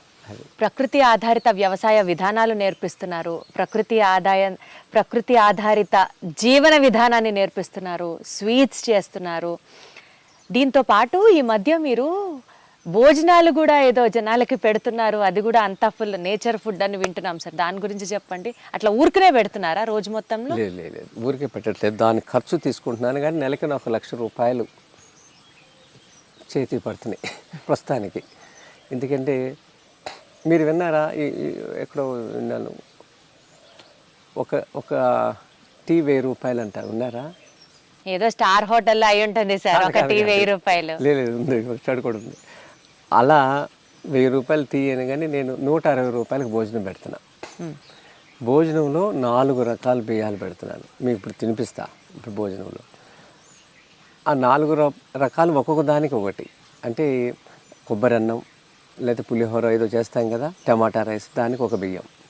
అలాగే రెగ్యులర్ రైస్ తింటాకి, కూర పచ్చళ్ళు తింటాకి ఒకటి, పెరుగు ఒకటి, పరమాన్నానికి ఒకటి. ప్రతిరోజు 4 రకాల రైస్లు పెడతా. దాని ఉపయోగాలు ఏంటి అని బోర్డు మీద రాస్తాం. ఈ బియ్యం దీంతో చేసామనేది, దాని పేరు, దానికి ఉన్న చరిత్ర, ఆ బియ్యంకై అలా రాస్తాం. ప్రతిరోజు రాస్తాం. ఒక బోర్డు ఉంటుంది అక్కడ. ఏ హోటల్లో ఉంటుంది ఆ బోర్డు? ఉండదు కదా. తర్వాత ఇది ఫాస్ట్ ఫుడ్ కాదు, స్లో ఫుడ్ అని చెప్తాం.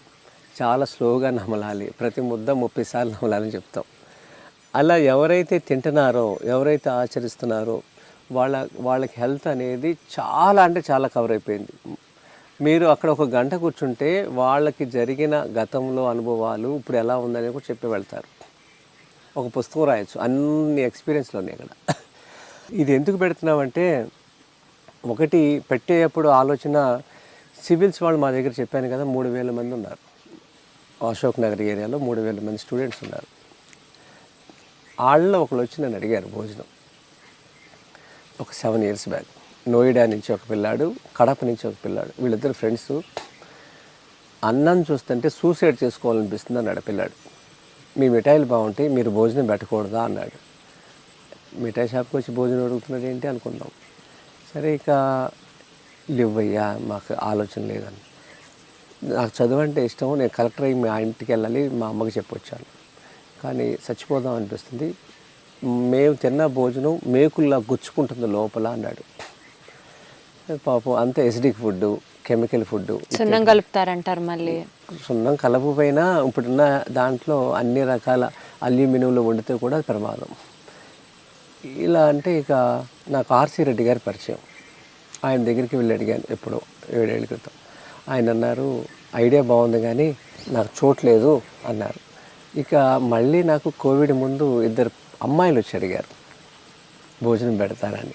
వాళ్ళిద్దరు హైదరాబాద్ వాళ్ళే, కానీ ఇంట్లో ఉండరు, రూమ్ తీసుకుని ఇక్కడ ఉంటారు. ఎందుకు ఉన్నారు ఇక్కడ అని అడిగాను అమ్మాయిల్ని. మేము ఇంట్లో చదువుకుంటుంటే మా అమ్మ నాన్న ఫ్రెండ్స్ వస్తారు కదా, మాట్లాడమాకండి, మా అమ్మ చదువుకుంటుంది అని వాళ్ళు స్లోగా మాట్లాడుతుంటే మాకు ఇబ్బందిగా ఉంది. మా అమ్మ నాన్నకు స్వేచ్ఛ లేకుండా మేము ఉండిపోయామని చెప్పి వాళ్ళిద్దరు బయటకు వచ్చారు. వచ్చి అప్పుడు మమ్మల్ని అడిగారు, కొంచెం కూర పెడతారా, కొంచెం అన్నం పెడతారా అని అడుగుతుంటే, ఎందుకు అడుగుతున్నారు నన్ను అని ఆలోచన చేసి అప్పుడు ఇది స్టార్ట్ చేశాం. చేస్తే ఇప్పటికీ ఒక 10 మంది వస్తారు సివిల్స్ వాళ్ళు తింటారు. ఆ 10 మంది మంచి కలెక్టర్లు అయితే రేపు వ్యవసాయాన్ని ముందు తీసుకెళ్తారని ఆశ. అది కూడా వ్యవసాయానికి సంబంధించిందే మీ కోరికలు కూడా. కానీ మీ దగ్గరకు వచ్చి మీ స్వీట్స్ బాగున్నాయి, భోజనం పెడతారా అన్నప్పుడు అసలు ఎమరాల్డ్ స్వీట్స్ బ్రాండ్ వాల్యూ ఎంత ఉందంటే, మా 2 తెలుగు రాష్ట్రాల్లో మాకు ఫ్రాంచైజీలు ఇస్తారా అంటూ ముందుకు వస్తున్నా కూడా మీరు అసలు ఎవరికి ఇవ్వట్లేదేంటి సార్? అంటే వ్యాపారం విస్తరణ చేసుకోవాలని ఎవరికి ఉండదా? ఉంటుంది కదా. అది మా అన్నదమ్ములకి లేదు, నాకు లేదండి. మా అన్నదమ్ములు కూడా లేదు. ఎందుకంటే ఆవు వచ్చిన కాడి నుంచి ఏమీ ఆలోచన లేవు. పాలేకర్ గారు పరిచయం అయినాక ఆయన 40 లక్షల మందిని మార్చిన వ్యక్తి మా ఇంట్లో ఉన్నాడు. మా ఇంట్లోనే ఉంటారు ఆయన. హైదరాబాద్ వస్తే ఇంతమందికి నేర్పాము ఈ విద్యని. ఇంతమంది సంతోషంగా వస్తారు, పలకరిస్తారు. ఇప్పుడు వ్యాపారాన్ని పెంచుకుంటే ఏం జరుగుద్దంటే ఒక 60 మంది రెడీగా ఉన్నారు ఫ్రాంచైజీ కోసం. లిస్ట్ ఉంది నా దగ్గర. ఒక 50 లక్షలు అడుగుతాను నేను ఒక షాప్ ఇవ్వాలంటే. ఎన్ని డబ్బులు వస్తాయి కదా? ఒక ఔటర్ రింగ్ రోడ్ దగ్గర ఒక 4 acres తీసుకుని పెద్ద వర్క్షాప్ పెట్టి ప్రతి షాప్కి 2 వెహికల్స్ పెట్టామనుకోండి, మేము అందరం అన్నదమ్ములు కూర్చుని డబ్బులు సంపాదించవచ్చు. నాకు ఎంత ఎక్స్పీరియన్స్ అంటే నిన్న ఐటెం చూసి దాంట్లో ఏం తక్కువైందని చెప్పేస్తాం నేను మా అన్నయ్య. తినక్కర్లా, ఎవరికైనా వస్తుంది ఎక్స్పీరియన్స్. నిన్న జును చేసాం ఇక్కడ. నిన్న ఒక ఆవిడ వచ్చింది, మీ ఇలా తెలిసిన ఆవిడ. ఇంతేసాడు బెల్లం. దాంట్లో స్వీట్ లేదని చెప్పా. ఆవిడ ఆశ్చర్యపోయింది. ఎలా అంటే దానికి ఒక రంగు వస్తుంది, బెల్లం వేస్తే ఒక రంగు ఉంటుంది, దాన్ని బట్టి చెప్పేయచ్చు. దీని పెద్ద అట్లా చెప్పవచ్చు. ఈ కాకపోతే ఏంటంటే మిఠాయిలు మన ఫ్రాంచైజీలు ఇచ్చాం, 60 మందికి ఇచ్చాం. వాళ్ళ కుటుంబాలు మన కుటుంబాలు డబ్బుల విధంగా అయితే వస్తాయి. కానీ అదే సమయాన్ని నేను రైతులకి ఇస్తే ఎన్ని లక్షల మంది ఆరోగ్యాలు బాగుపడతాయి కదా? ఈ భూమి మీద మన ప్రయాణం ఎన్ని రోజులు కదా? ఇది అర్థమైంది. బతుకుటాకే పెట్టుకున్నాం, ఇంకా ఫ్రాంచైజీలు కాలేదు. బందర్లో పెట్టాం 3-4 ఏళ్ళ క్రితం. అక్కడ వ్యవసాయం చేస్తున్నాం. దాని ఖర్చుల కోసం నాకు 3 లక్షల రూపాయలు అవుద్ది అక్కడ ఖర్చు. ఆవులకి, దానాలకి, పని వాళ్ళకి. యజమాని లేకుండా వ్యవస్థ నడపటం అనేది చూడండి. నెలకు ఒక్కసారి మా వాళ్ళు ఎవరైనా వెళ్తాం, మేము లేకుండానే అక్కడ నడిపిస్తారు. వచ్చిన వాళ్ళందరికీ వ్యవసాయం గురించి చెప్తారు. అలా ట్రైనింగ్ ఇచ్చి మనుషులు తయారు చేశారు. నా డబ్బులు, సంపాదించిన డబ్బులు చాలామందికి ఇలా అమ్ముతున్నారు అన్నారు కదా. మరి అమ్మిన వాళ్ళందరూ నాలాగా వ్యాపారం చేసేవాళ్ళు సిటీలో 4-5 పెద్ద మిఠాయి షాపులు ఉన్నాయి. మరి వాళ్ళందరూ వ్యవసాయం ప్రచారం చేస్తున్నారా? ఆవులు పెంచుతున్నారా? శిక్షణ ఇస్తున్నారా? చెప్పండి. మరి నా డబ్బులు ధర్మానికి వెళ్తున్నాయా లేవా? 100% వెళ్తుంది కదా. అసలు మీ ఫ్యూచర్ గోల్ ఏంటి గురువు గారు? అసలు ఏం చేయాలనుకుంటున్నారు? హాస్పిటల్ ఖాళీ అవ్వాలి. తాత ఉన్నప్పుడు హాస్పిటల్ లేవు, మధ్యలో వచ్చినాయి హరిత విప్లవం, మధ్యలో వచ్చినాయి రోగాలు, మధ్యలో వచ్చినాయి హాస్పిటల్స్. ఈ భూమి పుట్టినప్పుడు, జనం పుట్టినప్పుడు ఏమీ లేవు కదా. వీటిని మధ్యలోనే తుంచేయాలి. ఇదే నా గోల్. దీనికి భూతాపం పెంచకుండా మనం ఆర్థికంగా, సామాజికంగా, ఆరోగ్యపరంగా యువకుల్ని గ్రామాల్లో తీసుకురావాలి. వాళ్ళకి పెళ్ళిళ్ళు కాని వాళ్ళు గ్రామాల్లో ఒక వర్గం వాళ్ళు చాలామంది ఉన్నారు. పెళ్ళిళ్ళు కాకుండా వ్యవసాయాలు ఉంటే పెళ్ళిన ఒకట్ల, ఆవులు పెంచుతుంటే పెళ్ళిన ఒకట్ల. మళ్ళీ వాళ్ళకి సామాజికంగా ఒక గౌరవం తీసుకురావాలి. దీనికి పాలేకర్ గారి దాంట్లో మంచి ఆవిష్కరణ ఇది. 3 లక్షల రూపాయల ఆదాయం 1 ఎకరంలో. ఇది చేసి చూపించడానికి నా పొలాన్ని ఒక రీసెర్చ్ సెంటర్గా చేశారు కృష్ణా జిల్లాలో. అది చంద్రబాబు నాయుడు గారిని తీసుకురావాలి 2027 కల్లా. దాన్ని తీసుకొచ్చి లెక్కలు కట్టి అక్కడ సాయిల్ హెల్త్, తిన్న తర్వాత వచ్చిన ఆదాయము, దాంట్లో మిగిలిన ఆదాయము, 1 ఎకరంలో ఎంత వచ్చింది, అక్కడ ఎన్ని రకాల వైవిధ్యమైన పంటలు ఉన్నాయి చూపించి దాన్ని ఒక రీసెర్చ్ సెంటర్గా చేసి అది ప్రభుత్వానికి ఇచ్చేయాలనుకుంటున్నా భూమిని, నా భూమిని. నా తదనంతరం అది రీసెర్చ్ సెంటర్గా మిగిలిపోతే మా అన్నదమ్ములు మేము అందరం చేసుకున్నది 1 ఎకరం. అలా చేస్తే అక్కడ ట్రైనింగ్ ఇన్స్టిట్యూట్ పెట్టాలనేది, ఆయనకి రుజువు చేసినాక ఇవ్వాలనేది నా కోరిక. ఎందుకంటే మాగాళ్ళ ద్వారానే ఎక్కువ నష్టపోయాం. మాగాళ్ళ ద్వారా, మాగాణులు అవి అన్నపూర్ణ అంటారు కదా, ఆంధ్రప్రదేశ్ అన్నపూర్ణ. ఇది పచ్చి అబద్ధం. మరి ఒకటైనా మన ప్లేట్లో ఉంది చెప్పండి. అన్ని ఎందుకు అలా మాట్లాడారు? అన్ని పంటలు ఉండాలి. బహువార్షిక పంటలు ఈ భూమిని కాపాడేది. ఇది బహువార్షిక పంటలు. ఇలా బతకాలి. దీన్ని మనం రీసెర్చ్ సెంటర్ చేసి చూపించాలి. జరిగిపోయింది చాలా అపారమైన నష్టం అమ్మ. దీన్ని సరిదిద్దాలి. నా సమయాన్ని, నా డబ్బుని, నా ఆలోచనల్ని, నా కుటుంబానికి కూడా నాకు సమయం ఇవ్వకుండా తిరుగుతున్నా. దీనికి మా భార్య నాకు చాలా సహాయం చేసింది. మరి ఇన్ని రోజులు తిరుగుతున్నా కదా, ఏమి ఒక్క మాట అనకుండా ఇంట్లో ఒక్కతే పడుకుంటుంది. నిన్న మీకోసం నేను ఇంట్లో ఒక్కనే వదిలిపెట్టి ఇక్కడ రాలేదు, ఎందుకంటే నాకు ఇక్కడ వస్తే ఎవరు నాతో మాట్లాడలేరు అంటది. ఇక ఆవిడని వదిలిపెట్టి నేను వచ్చా. ఎన్నోసార్లు వచ్చా, ఇలాంటి మీ ఇంటర్వ్యూలో వచ్చినప్పుడల్లా నేను జిల్లాలు తిరుగుతాను, బయట సెమినార్కి వెళ్తాను. మరి ఆవిడ సహకరించకపోతే నేను జరిగేది అది. ఎవరిని ఇంట్లో జరుగుద్ది ఎట్లా, ఏంటో నువ్వు చేసే పనులు అంటారు కదా. మిమ్మల్ని చూసి మోటివేట్ అయ్యే యంగ్స్టర్స్కి, యంగ్ జనరేషన్ రైతులకి ఎస్పెషలీ ఒక ట్రైనింగ్ కానీ, ఒక వర్క్షాప్ లాగా కానీ ఏమైనా ఆర్గనైజ్ చేయడం, వాళ్ళకి మీరు ఇన్పుట్స్ ఇవ్వడం, అలాంటిది ఏదైనా ఒకటి మీరు చేస్తే బాగుంటుందేమో అనిపిస్తుంది సార్. ఇప్పటి వరకు ఒక 6 చేశానమ్మా. దాంట్లో 500 మంది రైతుల నుంచి 2000 మంది రైతులు వరకు ఉన్నారు. అంటే కొంచెం లార్జర్ స్ట్రెచ్లో వారం 10 రోజులు చేశాము. ఇప్పుడు చేసేది ఫిబ్రవరి 15వ తేదీ నుంచి ఒక 10 రోజుల పాటు శ్రీరామచంద్ర మిషన్ కాన్హా. మీకు భాగ్యనగరం నుంచి మన బెంగళూరు వెళ్తుంటే 40 కిలోమీటర్ల దూరంలో ఉండేది.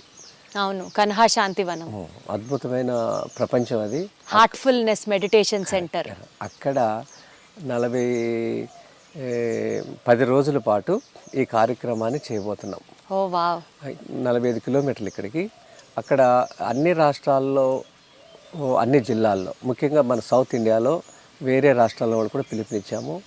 ఫస్ట్ ప్రయారిటీ ఆంధ్రప్రదేశ్, తెలంగాణలో యువ రైతులకి 10 రోజులు ఈ 3 పూట్ల ఈ భోజనం పెట్టి చక్కని వాతావరణంలో పాలేకర్ గారి పాఠాలు, తర్వాత పండించిన తర్వాత బై ప్రొడక్ట్స్ని ఎలా తయారు చేయాలి, తర్వాత సాయంత్రం పూట క్లాస్ అయిపోయిన తర్వాత జిల్లాల వారీగా వాళ్ళని కూర్చోబెట్టి నెక్స్ట్ ఫ్యూచర్ ప్లాన్స్ ఏంటి, మీరు ఏం చేయాలి, మీ జిల్లాలో మీ మండలంలో ఇలాంటి న్యాచురల్ ఫుడ్తో పెళ్ళిళ్ళు చేయాలి, వాళ్ళకి ట్రైనింగ్, వంటలు చేసే ట్రైనింగ్ కూడా ఇప్పించాలని. విచిత్రం ఏంటి చెప్పమంటారా, ఈ వంటలు ఎవరు చేసినా టేస్ట్గా ఉంటాయి, వంట రానివాడు చేసినా టేస్ట్గా ఉంటాయి, మాడగట్టుకుని ఉంటే చాలు. సో బేసికల్గా ఒక రైతుకి వ్యవసాయం గురించి అవగాహన కల్పించడం కాదు, చుట్టూరా ఉన్న ఎకో సిస్టమ్ని కూడా బిల్డ్ చేస్తున్నారు మీరు. చేయాలి. చేసి వాళ్ళకి పంట ఒకసారి వస్తుంది, సంవత్సరంలో 2 సార్లు వస్తుంది, 6 నెలలకు ఒకసారి, ఖరీఫ్ అండ్ రబీ. పెళ్ళిళ్ళు ఎప్పుడైనా జరుగుతాయి కదా, ఆ పెళ్ళిళ్ళ నుంచి ఒక ఆదాయం తీసుకోవాలి. దానికి క్యాటరర్స్ రాకూడదు ఊర్లోకి, తర్వాత వంట వాళ్ళు రాకూడదు, మీ రైతుల్ని వంట వాళ్ళగా తయారు చేద్దాం. అలా ఒక బ్యాచ్ని తయారు చేశాను నేను. 3 బ్యాచ్లు ఉన్నారు, గుంటూరులో ఉన్నారు, పాలమూరులో ఉన్నారు, కృష్ణాలో ఉన్నారు. అసలు మీ థాట్ ప్రాసెస్కే ఒక పెద్ద ఫ్యాన్ అయిపోతున్నాను సార్. అసలు ఇవన్నీ జరుగుతాయా అంటే నేను చేసేసాను ఆల్రెడీ అని చెప్తున్నారు మీరు. 30 పెళ్ళిళ్ళు చేసాం, 35 పెళ్ళిళ్ళు చేసాం ఇప్పటికి. అద్భుతం. అక్కడ అన్ని వస్తువులు పెట్టాలి, ఖాదీ వస్త్రాలు పెట్టాలి, 2 జతలు మెళ్ళి. ఇప్పుడు ఇంకొకటి ఏంటంటే, ఈ 35 పెళ్ళి చేశాం కదా, ఎంత కష్టం తెలుసా మీకు. పెళ్ళి కొడుకు తల్లిదండ్రులు, పెళ్లి కూతురు తల్లిదండ్రులు, కాబోయే జంట 6గురిని ఒప్పించాలి. ఏమో ఇలా వండితే ఏమనుకుంటారో, వాళ్ళు తింటారో లేదో, మాకు తర్వాత సూటిపోటి మాటలు వస్తాయి ఎన్ని అంటారు కదా. ఎంత కష్టం అసలు ఊహించండి. ఒక్క ఐటెం పెడతానికి కాదు, మొత్తం ఇన్ని ఐటమ్స్ ఇలా ఉండటం అనేది ఒప్పుకోరు కదా, వచ్చిన వాళ్ళు ఏదో అంటారని. ఎంత కష్టం, ఆ పని చేయగలిగాం.